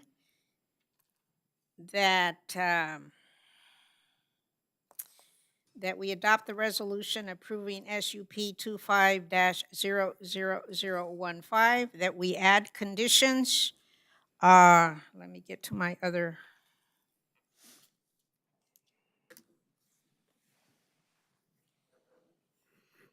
That the sales of beer and wine shall be from 7 a.m. to 9 p.m. I'm changing the time there. And that all items mentioned in the public convenience letter be included in the conditions. I think they all are, but I just want to make sure. Although as you're calling it, the sunset clause is not included, I didn't see it in the conditions, but I want to make sure that that 1-year review is included in the conditions, that they come back, let us know how things are going. Hopefully at that time also have a police report to let us know how things are going, and if necessary, to look at the conditions again. Second. Okay, it's been properly moved and second. We call for any questions. Hearing none, we'll call for a vote. Commissioner Fowler, Aye. Commissioner Rice, Aye. Commissioner Trejo, Aye. Commissioner Shell Williams, Aye. Chairman Springs. No. Mr. McComo, is there an appeal process? Yes, Chairman. According to the IMC, anyone may appeal the decision of the Planning Commission within 20 days of your decision, with a written appeal and an appeal fee. All right, 6C.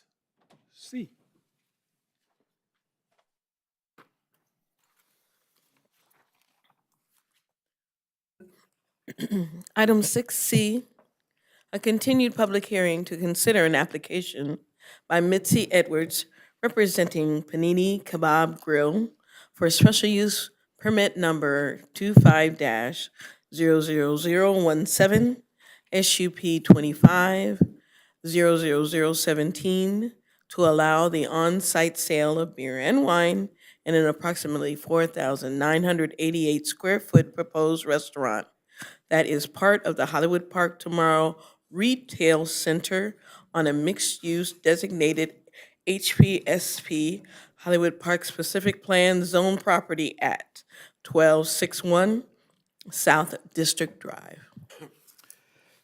Chairman, the file is present and notice has been given in a time and place as required by law. Planner Angel Leon Martel is present to do a short staff presentation.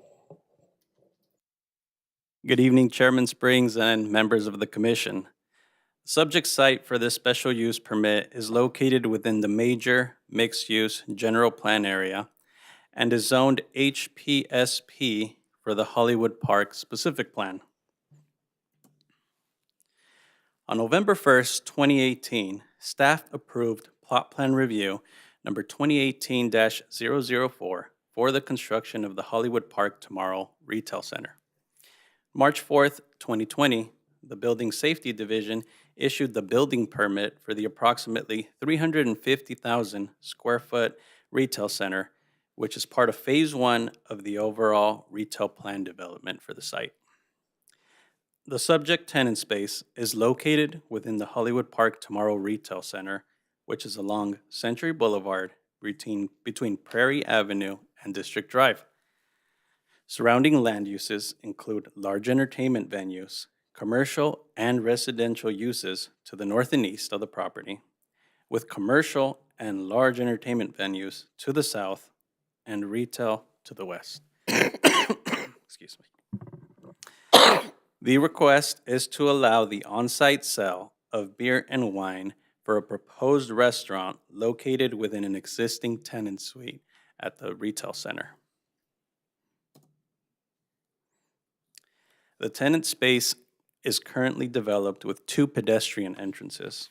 The main entry is along the southwest side of the building, and the second service entrance is located at the rear along the northeast side of the building. There are no proposed changes to ingress or egress of the tenant space. Parking for the proposed restaurant is located on site within a parking structure along Prairie Avenue, as well as surface parking along Century Boulevard. The applicant is seeking approval for the on-site sale of beer and wine only for a proposed restaurant named Panini Kebab Grill.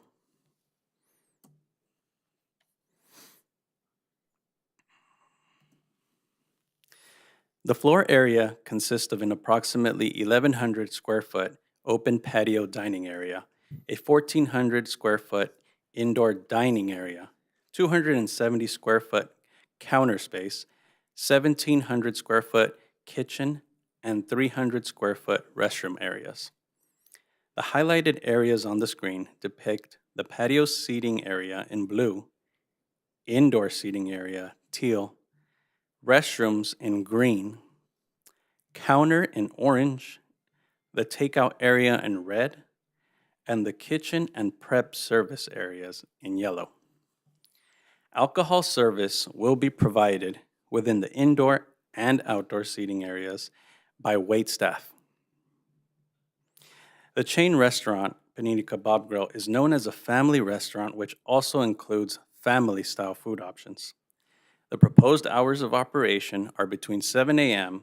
and midnight daily, during which the full food menu will be available. The menu consists of items like French toast, steak and eggs, soups, salads, pastas, panini sandwiches, coffee, tea, beers, and wines. There will be 11 employees working at all times during the regular business hours. 16 security cameras will be added in addition to those that already exist for the retail center. There will be no additional security guards for the restaurant. And the ABC Department of Alcoholic Beverage Control allows 4 on-site sale licenses for this census tract. There are currently 7 on-site sale licenses, one recently approved by the commission, if you recall, July of 2021, for the Rhythm Bar. The applicant has submitted a public convenience and necessity letter for the commission's review and approval. The Hollywood Park Tomorrow retail site is newly constructed and not fully occupied yet, so with that, there is a police substation that was developed within the retail area, and the Inglewood IP or Police Department will monitor all activity closely within the center. And due to the low tenancy rate, there are no reliable crime statistics available for tonight's review. As conditioned, the proposed project will serve as an enhancement to its neighborhood setting and will continue to be compatible with the surrounding area. The site is developed in accordance with existing zoning and development standards for the HPSP zoned properties. The project is consistent with the major mixed-use land use designation. A categorical exemption has been filed. The project is exempt from further environmental review. This concludes my presentation. I'm available to answer any questions the commission might have, and the applicant is also here tonight to answer your questions. Thank you. The report, Angel, thank you. Okay, we're going to open it up questions for you. Start off with Commissioner Fowler. No questions, sir. Okay, Commissioner Rice. I believe this project came before our body before. Do you know What happened? Why it's back? 2 months ago, the applicant was actually not in attendance. and Right. So the item was continued. Okay, Yes. thank you. Commissioner Trejo, No questions, thank you, at this time anyway. Commissioner Shaw Williams. No questions at this time. Thank you, Chair. Yeah, I remember he didn't attend. So I do remember. But we're going to get on him tonight, though. Okay. If there are other questions, if the applicant's here, please go to the mic. Oh, there he is. Hi. We're going to, please let us know about your project. And what was the name of that restaurant again, Angel? Panini Kebab Grill. Good evening. My name's Scott Sanderson. I'm representing Panini Kebab Grill tonight. I apologize for not making the last meeting. I was unaware that that it was needed at the time, so I apologize.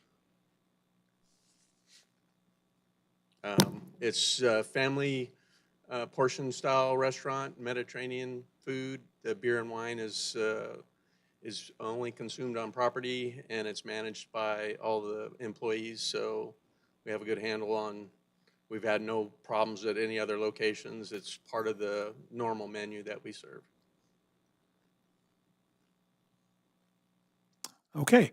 We're going to open up questions for you, sir. How's that? We're going to start off with Commissioner Fowler. Thank you, Mr. Chair.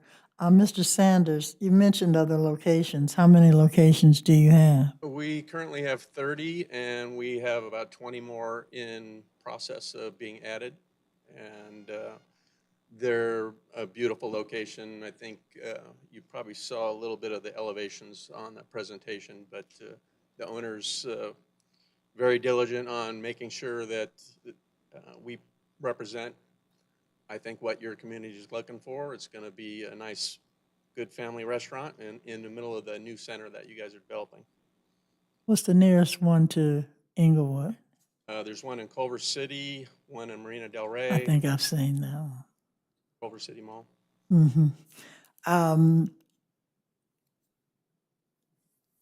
No further questions at this time. Commissioner Rice. Yes, tell me about the security features. How are you going to protect the patrons? How do you secure your restaurant? We have cameras and security coverage throughout the restaurant, including inside the patio area. I believe he mentioned that there's approximately 17 cameras, surveillance system. We have, obviously a standard alarm and stuff, but that's for after hours. But the normal is, I think, between 12 employees there constantly. So it's more of a family restaurant. It's not a place where people are consuming beer and alcohol in large quantities. It's just another accessory item that we have on our current menu at all locations. And how many points of ingress and egress do you have? There's 2 main entrances on the front, and then there will be one side entrance, which is for to-go food. Are they all staffed? Yes, correct. No further questions, Chair. Commissioner Trejo. What's your seating arrangement like? You have indoor and outdoor seating? Correct. The design of these restaurants, it happened prior to COVID, but the primary design is approximately 1,200 square feet of it is outdoor dining, which is, it's behind the gym. It has a covered seating area will be outdoor with heaters and air fans and whatnot. And then we have an additional about 2,000 square feet of interior seating. And typically, majority of the people sit on the indoor. Fixed seating, booths, or what? What kind of seating? Yeah, so the interior will have booths and freestanding tables, and the exterior patios, all tables and chairs. Okay, but you don't, other than the square footage of the area, you don't have the number of seats? Oh, the actual seating count? I don't know if it's in his presentation, but I believe it should be somewhere around just under 100 total. Including both indoor and out? Yeah, there'll probably be 60% indoor and 40% outdoor. Okay, thank you. Commissioner Shaw Williams. Now, is this this is more of a comment. Is this right next to Iconic Gym? Correct, it's right behind How it. could you do that to the members? We go in there and we work out and burn 1,000 calories, and you're open at 7 a.m. and we come out and this is what we have right here. Perfect. I think they would appreciate it. It's all healthy choice menu. It's all from scratch. It's a beautiful design. That's why it's being so successful and growing at the rate it is, because they have a very good business model that is current with, I think everybody's health conscious Oh, yeah. food choices. Well, my morning crew, we're talking about it and we're waiting. Yeah, we're excited to open there. We're hopefully about 4 to 5 months we'll be open over there for you guys. I'll let them know. No further comments. Thank you. What time do you open? Are you They serving? get in at 7. They don't necessarily open at 7. There's a lot of demand for delivery. Since we do family portions and stuff, a lot of the delivery starts going out early, 8, 9 a.m. in the morning, but the actual restaurant for seating usually at 10 a.m. 10 a.m. Yeah. So you're really not a breakfast. You said French toast. I think I heard you say French toast. Isn't that a breakfast food? Steak and eggs as well. Yeah, so the breakfast menu is limited to which locations get that kind of demand. So We have. it's more lunch and dinner.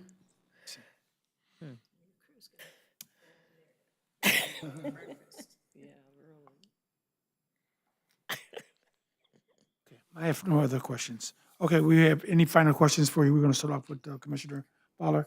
30 seconds, please. No, sir. You had no questions? I said no further questions, sir. Okay. Commissioner Rice, No questions.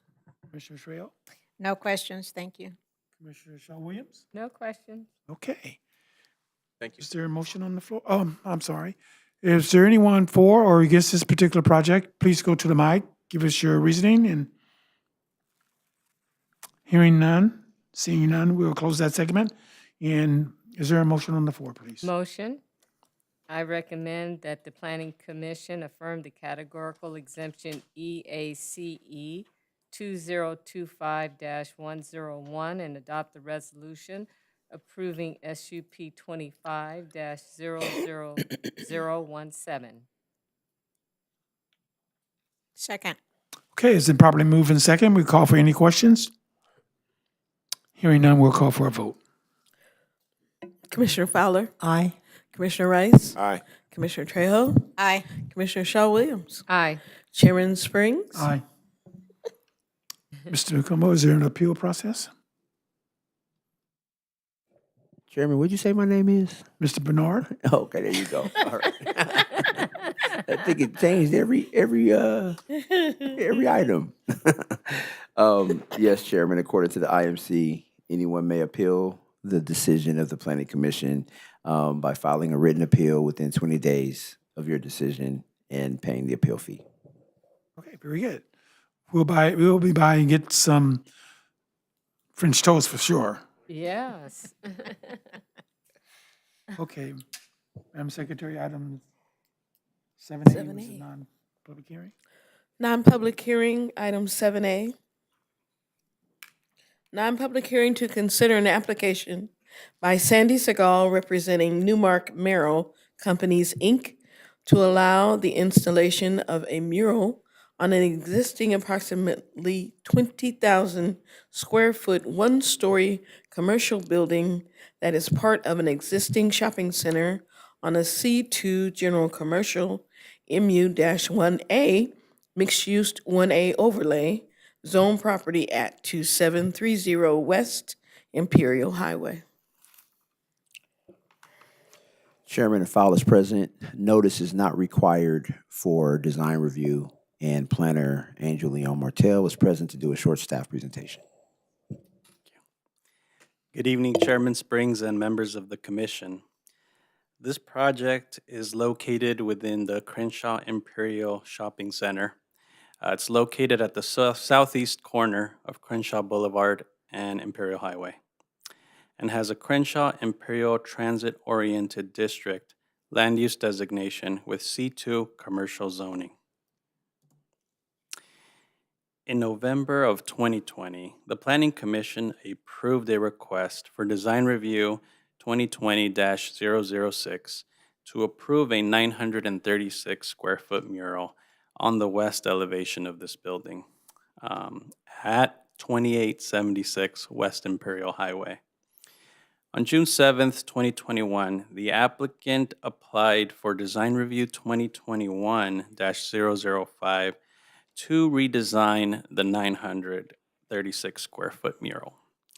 The applicant installed a different design, which was for consideration under this review. But on August 4th, 2021, the Planning Commission denied the request, and the applicant removed the design and installed the originally approved imagery from Design Review 2020-006, which remains in place today.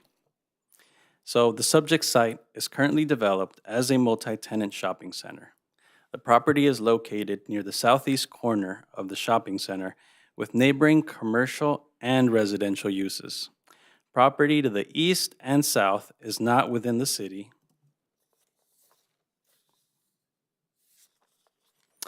And the applicant proposes to install the approximately 500 square foot mural along the north-facing facade of the Planet Fitness tenant space. So the picture above depicts the existing condition of the building, wall, and the approximate placement.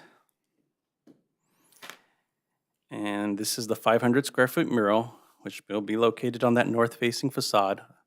The mural is comprised of colorful text that spells out the word community.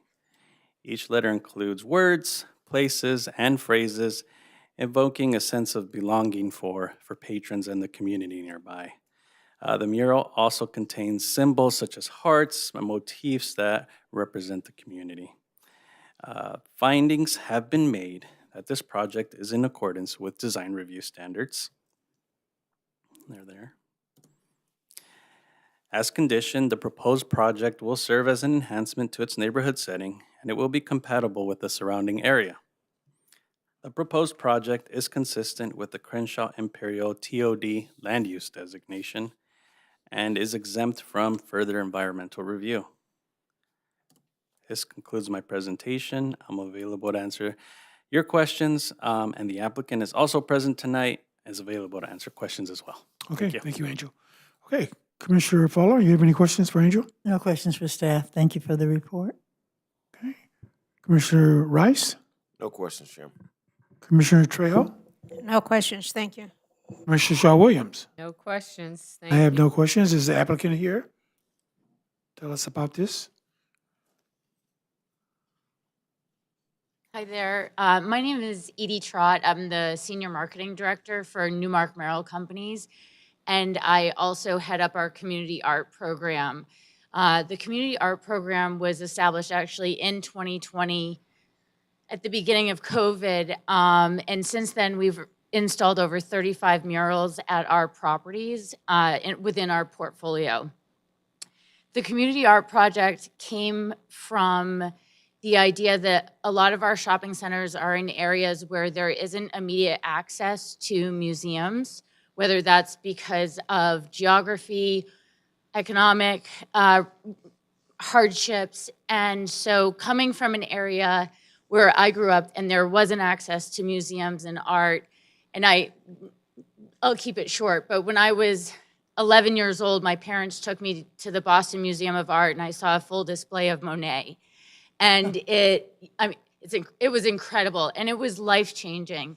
And so I'm lucky enough to be able to put this project together for our company and bring art to the communities in which we serve. Right, very good, thank you. We have some couple of questions for you. Sure. Commissioner Fowler? Thank you, Mr. Chair. Yes, Ms. Trotter, thank you. I think this will be a great addition. I was curious, how did you get the information for the design? Did the community participate in any way? Or? They did not. Actually, I will say this is probably version 5 or 6 for this wall. Initially, we had actually worked with councilperson, Falk, in coming up with a design for this wall, and we were initially going to use figures, celebrity figures who had come from Inglewood and beyond. And you can imagine how difficult it is to get permission to utilize the likeness of celebrities. So we took a different route and worked with a artist to come up with something that was colorful and representative of the community. Well, thank you. I think it does just that. Thank No you. further questions. Mr. Rice? Very nice. Is this your second or third mural in the shopping center?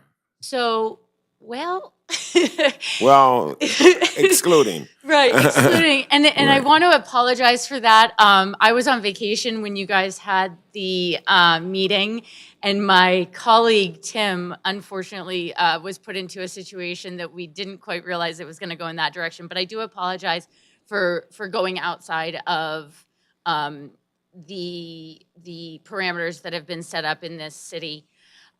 We actually, so this will be our third mural technically. We have one along the ground that you can actually see from when you're flying into LAX. You can see it from the airplane. Every time we actually change that design out, it says community, and we change out the design on an annual basis. This will be permanent. But the one that's on the street also says community, and currently is this design, but next year will be something different. Do you know if that one on the street was required to be approved by this body? I have asked, when we initially put it in, I asked if it needed to be approved, and I was told it did not. And every year when we redo it, we check in to make sure. Okay, so we have three murals. We have 3 years. Well, this will be the third. If this one's approved, two that are elevated and then one that's on the ground. Yes, sir. Yes. Okay, thank you. No further questions. Commissioner Trejo? I really like it. There's a simplicity to it, but it's colorful and it really, I really like it. It kind of like really stands out. I think we've got starting to get some nice murals in Inglewood now. There's that one by Rogers Park with the young man in the airplane goggles, and then that Mexican cafe along Century that has started now with the flowers and this. And they're all different, but they really are really bringing out colors and art and feeling into Inglewood. So that's another nice thing that's going on. Thank you. Absolutely. Commissioner Shaw Williams? I like the location because it's going to be right next to Planet Fitness, which is purple. So with that being purple and all this color, and then you have the green Starbucks right there, it's just going to elevate it to the next level. Absolutely, absolutely, and that's what we're about. Is, I'm not sure if you guys remember, but we acquired this property in 2014, and we invested about $18 million in the redevelopment. And actually, Mayor Butts came out to our recent opening of Harbor Freight, and we really do, in any community that we go into, we really do try to elevate the shopping centers. We pride ourselves on having the best merchants, the cleanest, the most secure. And I think the sort of icing on the cake is these murals as well as outdoor seating, which I'm not proposing this evening, but it is something that we're working on throughout our portfolio as well. Yes, I was privileged to be at that grand opening for Harbor Freights, and it was really nice. My husband has already frequented that store more than I like to say. I actually went in today. Well, I went in today and bought some things as well, and it's very clean and very organized, and also Very has great nice, customer service. Yeah. Yeah, Thank my, you. my husband has gone there also. Good. No further comments. Thank you. I like it. I like the mural. I like the community. I like the colors. My question is, you indicated that you have a community on the ground as well. Now, is it? And you said you could see it when you were coming into LAX. Are there cars in the way that prevent you from actually seeing it? So it is a highly trafficked drive aisle for us. It's one of the main entrances. I haven't seen it myself from the air, but I also haven't flown. I think the last time I flew out of LAX was in 2021. But I've been told that you can see it from the air. And actually, if you do Google Maps, the aerial view, you can see it. You can see an older version on Google Maps. So Okay, very good. Yeah. I'm going to throw this at the staff. Since we're next level, is there a possibility that you can get in contact with air traffic controllers, and as you come into LAX, have them make an announcement that the city of Inglewood is a community and take a look? I'm serious. I'm not. That's not a joke. It might be a brand deal with one of the airlines. From a marketing perspective, you could do a brand deal with one of the airlines that flies in and make an announcement. That's good to know. Well, we are next level, so nothing is out of the question. Okay, very good. Thank you very much. Thank Appreciate you. it. So we need to do an approval on that one, correct? A motion, please? Did you have another question? They don't get to comment. No, not on to this one. Is there a motion, please? Motion. Okay, I recommend that the Planning Commission affirm the categorical exemption EACE 2025-119 and adopt the resolution approving DR 25-00036. Second.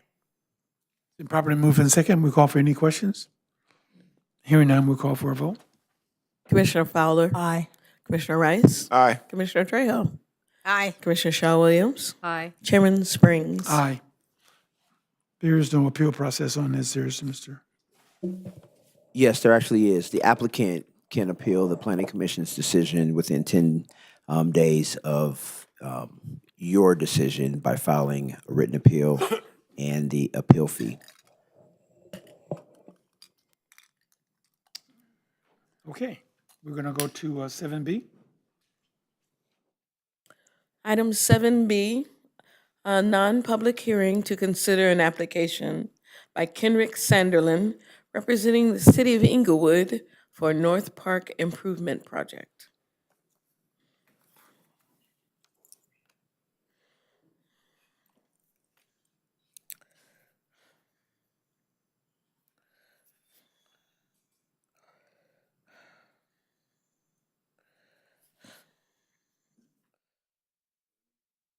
Chairman, the file is present, and notice is not required for planning commission review. Planner Sean May is present to do a short staff presentation. Good evening, Chairman Springs and members of the commission. This is a request for the North Park Improvement Project in the OS Open Space Zone. Properties to the north, south, east, and west are residential, and there is a church located at the southeast of the park. North Park is an approximately 2.3-acre park located at the intersection of Wexham Way and Hargrave Street. The park offers community amenities including a grassy open area, tennis courts, a children's play area, several walkways, and a restroom facility. The park also contains a water pump station and an underground reservoir. The proposed on-site improvements include removing and replacing all fencing within the park, providing a new rubberized walkway. 4 new exercise stations will be installed along the west side of the park with an additional station located along the south side of the tennis courts. 8 new benches proposed near the tennis courts, and 2 new cameras are proposed at the west and east corners of the park. 4 new picnic tables along with trash bins and 2 barbecue grills will be installed next to the proposed 600 square foot gazebo.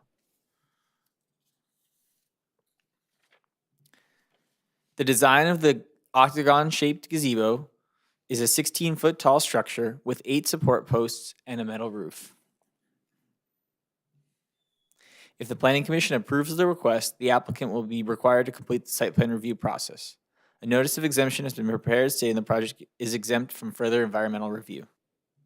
This concludes my presentation, and I'm available to answer any questions that the Commission might have. The applicant is also here tonight to answer your questions. Okay. Was this Faith Was this her project? Faith Smith, was that hers? Yes, She's not here. Sean is subbing.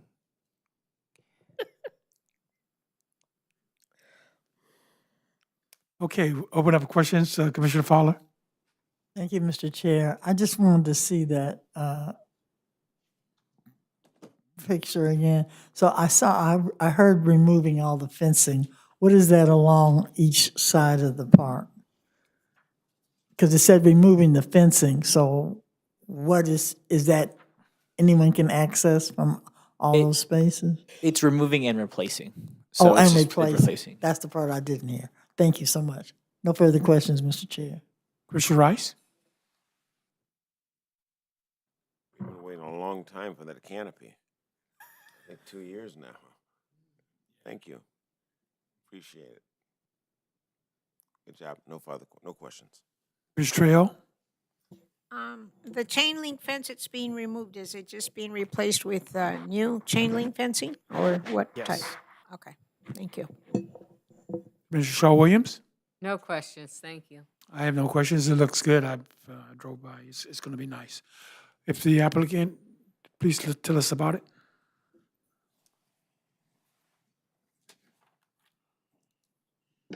Hello, everyone. My name is Kendrick Sandel. I'm with the Public Works Department.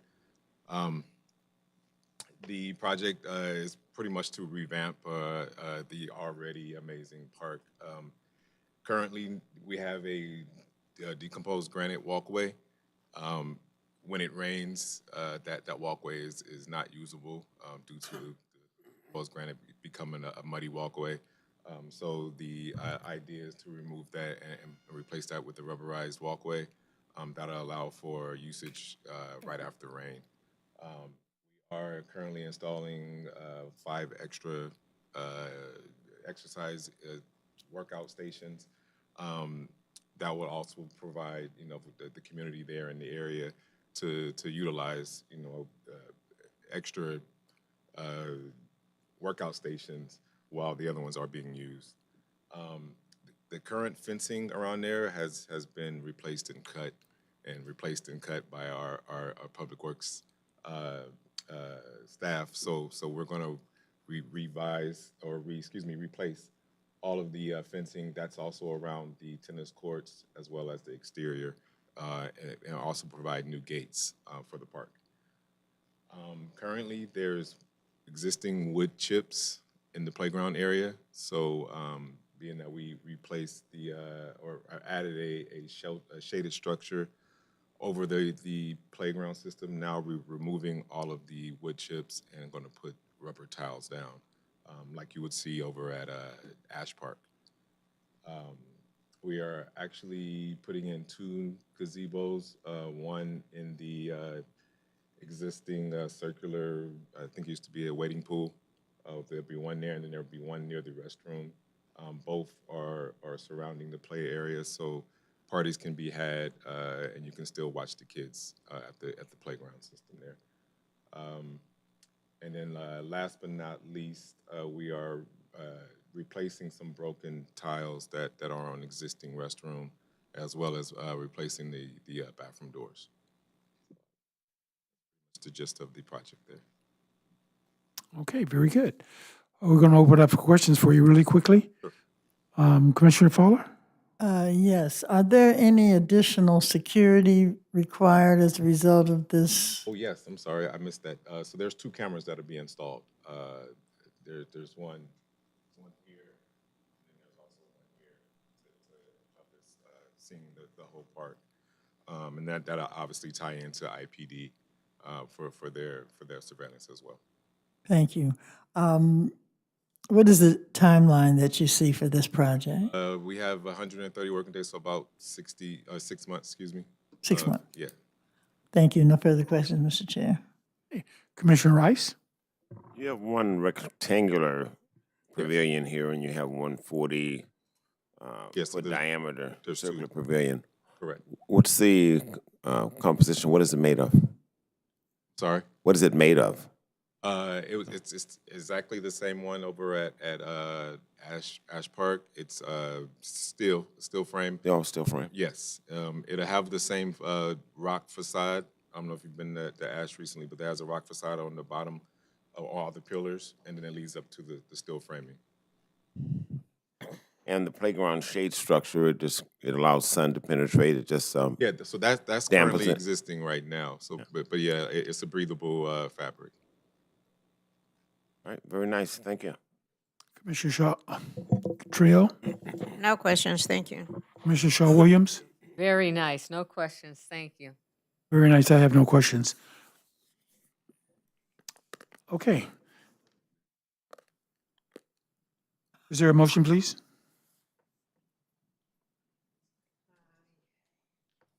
I move that we affirm categorical exemption EACE 2025-125 and adopt resolution approving PCR 25-00010. Second. It's been properly moved in second. Call for any questions? Hearing none, we'll call for a vote. Commissioner Fowler, Aye. Commissioner Rice, All right. Commissioner Trail, Aye. Commissioner Shaw Williams, Aye. Chairman Springs. Aye.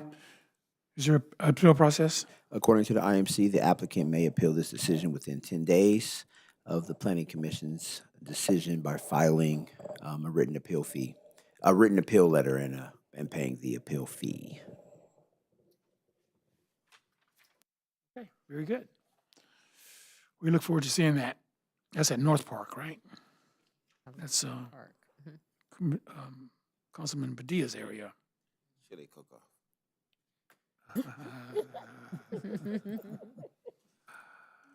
Okay, 7C. Item 7C, a non-public hearing to consider an application by Kenrick Sanderlin, representing the city of Inglewood, for Queen Park Improvement Project. Chairman Fowler is present, and notice is not required for Planning Commission review. Planner Sean May is up for the trifecta tonight and is ready to give a short staff presentation.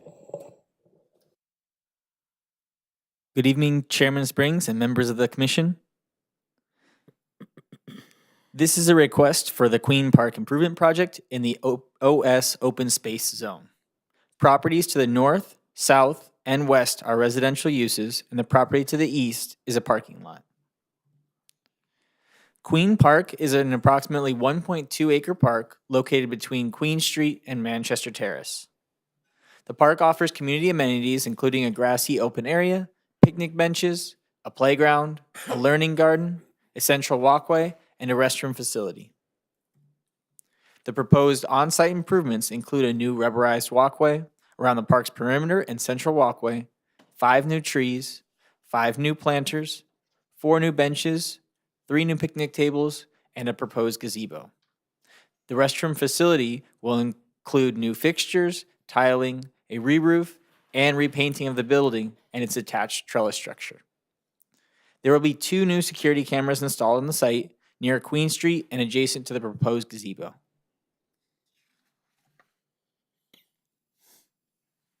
The Craftsman gable design includes a stone veneer base on 6 iron support columns and a wood gabled roof with asphalt shingles. The proposed 60-foot by 25-foot gazebo will be located at the west end of the park. If the Planning Commission approves the request, the applicant will be required to complete the site plan review process. A notice of exemption has been prepared stating that the project is exempt from further environmental review. This concludes my presentation, and I'm available to answer any questions the Commission might have. Okay. The applicant is also here to answer any questions. All right, thanks, Sean. Very good report. Commissioners Fowler, you have any questions? No questions for Sean. Thank you, Mr. Chair. Okay. Commissioner Rice? No questions, Chairman. Commissioner Trejo? No questions, thank you. It's very nice. Great improvements. Yeah. Commissioner Shaw Williams? No questions. Thank you, Chair. I have no questions either. Is the applicant to tell us briefly about this one? Hello, it's me again. So similar to the last park, we are providing a walking path similar to Ash Park. That's kind of like our staple park in the area that we've revitalized. So we're providing a walkway around the perimeter of the park there. We are providing another gazebo area. Currently, that area there, it looks like it used to be a wading pool of some sort for the kids in this area. Space, it's not used for anything. There is an existing barbecue stand there. We'd like to make that area useful. So we putting a gazebo there to provide some shade as well as some benches there that would allow for the community to use that area.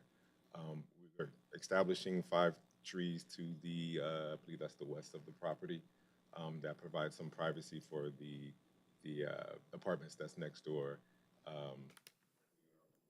Installing 2 cameras, one here to see this area, one here to see the rest of the park. We are removing the existing benches there. There's currently 6 benches there, and we're going to actually replace them and install an additional 2. So we'll be replacing or we're installing 8 picnic tables, excuse me. And then last but not least, we are renovating the bathrooms, which entails new fixtures. We are doing new floor tiles as well as wall tiles, redoing the roof structure. The frame will stay, but we're going to re-roof that whole restroom there. And then the existing trellis has been weathered by termites. So we're going to redo that trellis there to provide some extra shade. And then that's pretty much the gist of this project as well. Okay, very good. We're going to open up questions for you. Commissioner Fowler, you have any questions? Yes, Mr. Chair, thank you. So I guess rubber sidewalks are in. Yes. The latest trend. Talk to me about, you said you were remodeling the restrooms. How many stalls are there now? How many will there be? And talk to me about accessibility. So the number of stalls, I believe, are 2 per men's and women's. It will remain the same. What we're doing inside currently, they have the block wall stalls. We're taking those out, and we're going to put in the newer style stalls with actual doors and a framing system. Those are easier to clean and easier to maintain, and they provide a little bit more security and privacy as they're taller. They actually go all the way up to the ceiling. Currently now, they have the block walls, and they only go, I think, 6 to 7 feet tall. So, Are any of them I'm sorry. accessible? I've talked about disability community. Yes, ma'am. ADA. So you'll have there's currently an ADA ramp to get up here, and then there's also one here. So Okay. 2 ways to get up. This ADA ramp actually allows you to come to the playground area. Yeah, that was my question. Thank you. And then what's the approximate timeline on this project? It's also 6 months. Same as well. thing. About 6 months, 130 work. So in 6 months, we're going to have a lot of parks for our families in the community of Inglewood. Thank you. Commissioner Rice? I've been in the city a long time, and I've never seen this much work done in our parks. I'm extremely proud of Inglewood, and thank you very much for assisting in making sure our parks become more beautiful. The distance on the track, do we have you measured it out yet? That's a good question. No, I have not measured that out. We can get that on there. So I'm glad you mentioned that. With this park, Darby and Ash, as well as North, I've been advocating to see if we can get some signs put up to let people know how many laps around consist of 1 mile. Right. That's kind of in the works. So we'll be trying to get that. But no, I don't have the exact distance on that right now. Okay, thank you. No further questions, Chair. Okay, Commissioner Trail? Yeah, it's really good to see all of these upgrades and additions to these parks. It's like my colleagues say, it's just great to see that families will be enjoying our parks more than they have been in the past. Thank you. Commissioner Shaw Williams? I'm just curious, do any of our parks have stations for dogs? In other words, bags for their, Vincent Park does. I think Vincent Park and Circle Park, I believe, or Center Park has that. These parks here, I don't think they have that. But we can obviously always add that as an addition to the projects. That's not an issue. I know North Park really doesn't get used dog wise. At this park as well because they're smaller parks, but we can always incorporate that. That's not an issue. oh, okay. Yeah. I think that would be good. Just see how it goes and more people are starting to use, bring their dogs, Right. you know, and that's something we should consider. Okay, no further comments or questions. Okay, my only question is, what time will it close? Is it secure at one point? So no, currently right now it's there's a couple of signs on both entrances that says dusk to dawn, but that's kind of the only thing we have. This park here in particular does not have any gates or anything to secure the park at night. So we can't secure the restrooms or anything like that? No, the restrooms, yes, the restrooms lock at dusk. So Automatically locks? no, because staff comes in and locks them, as they do all the rest of the parks. They go and lock them. Yeah. So this park right here, I'm familiar with this park because it adjacent on one side is Queen, the other side is Manchester Terrace. So it's really a community park Yes, sir. for the residents that live in that particular area, Yes, sir. which is really nice. Congratulations, good job, good job. Thank you. Hearing no other, is there a motion on the floor, please? I move that we affirm categorical exemption EACE 2025-124, adopt the resolution approving PCR 25-00011. Second. It's been properly moved and second. Call for any questions? Hearing none, we'll call for a vote. Commissioner Fowler, Aye. Commissioner Rice, Aye. Commissioner Trejo, Aye. Commissioner Shaw Williams, Aye. Chairman Springs. Aye. Is there an appeal process, please? Yes, Chairman, according to the IMC, the applicant may appeal the decision within 10 days of the Planning Commission's decision by filing a written appeal and paying the fee.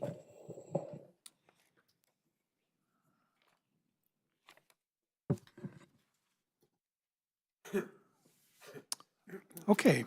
At this time, we would like to open up for non-public hearing, a non-public hearing to consider, nope, that's not right, Wrong one. incorrect.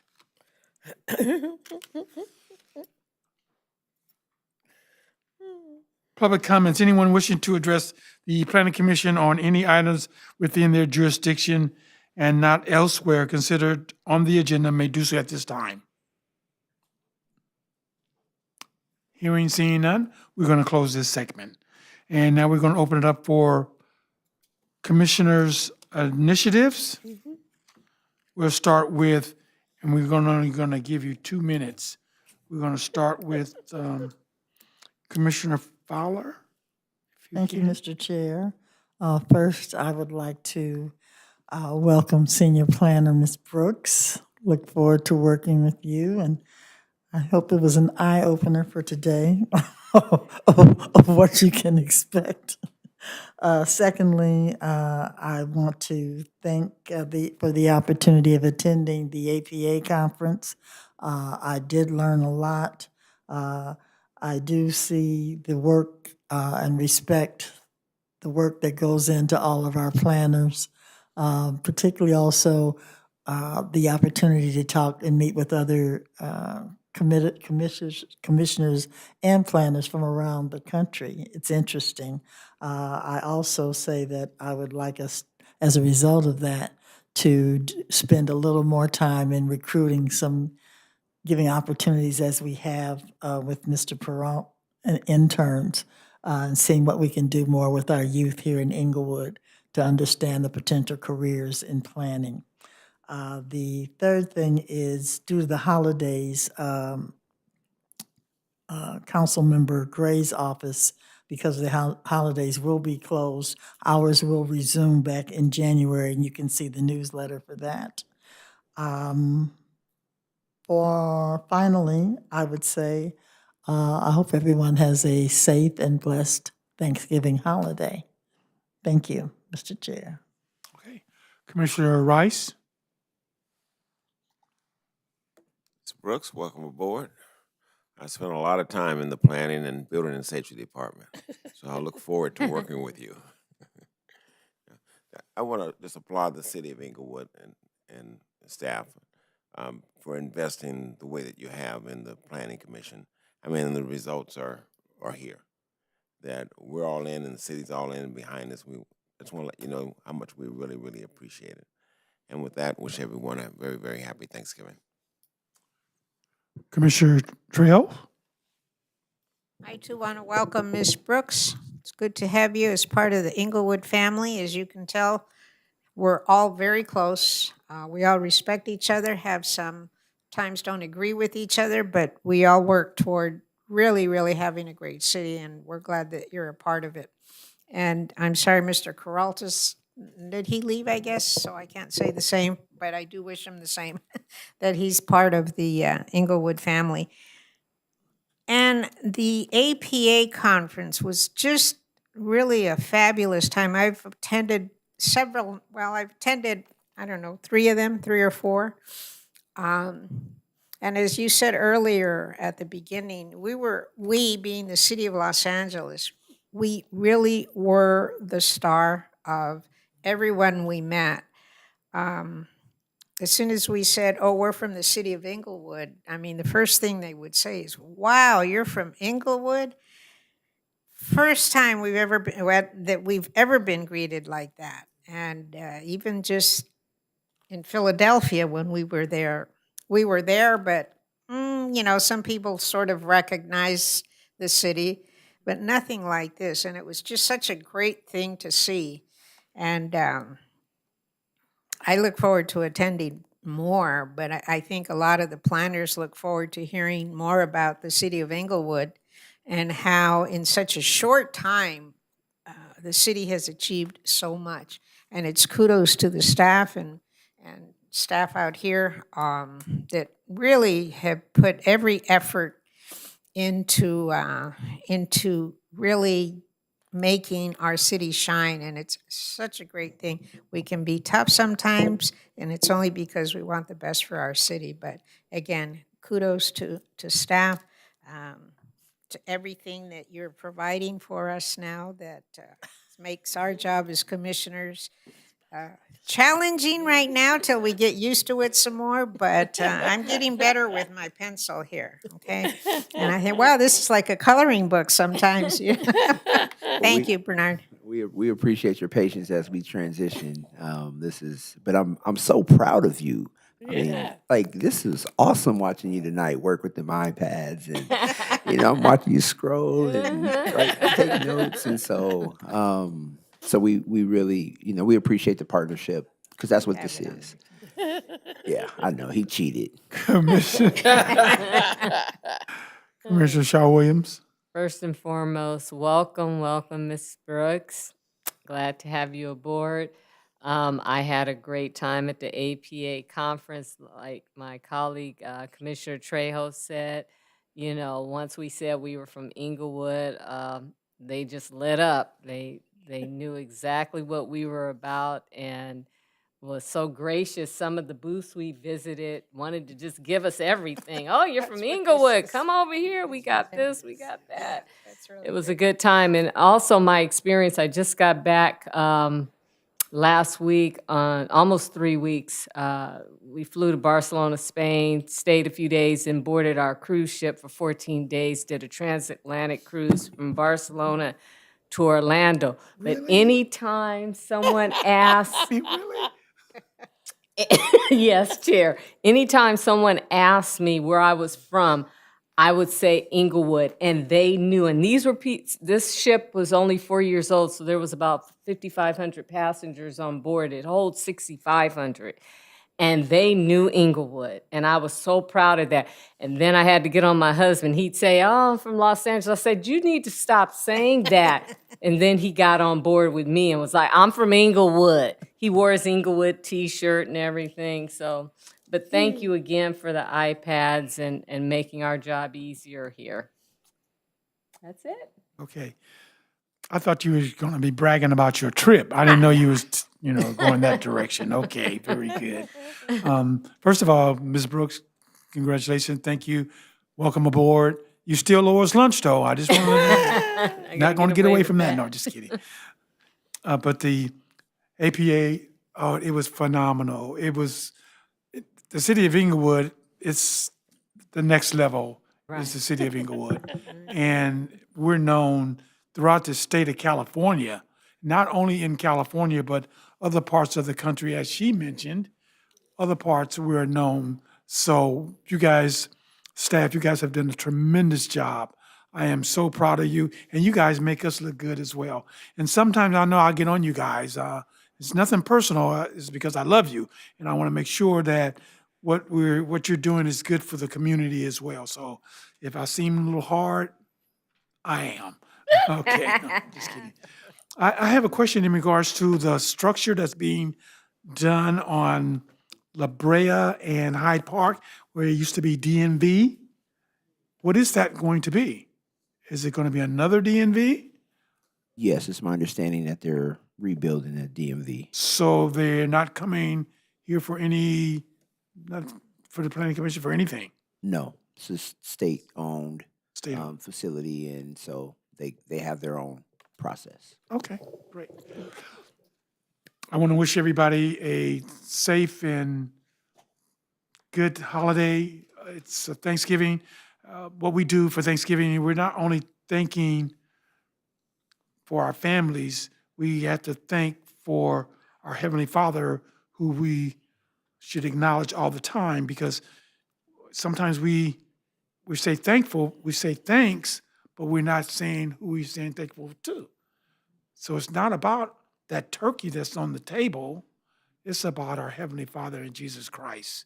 I just want to close on that and have a good holiday, good Thanksgiving. Don't eat too much bird, and think about our Heavenly Father. Our meeting is adjourned.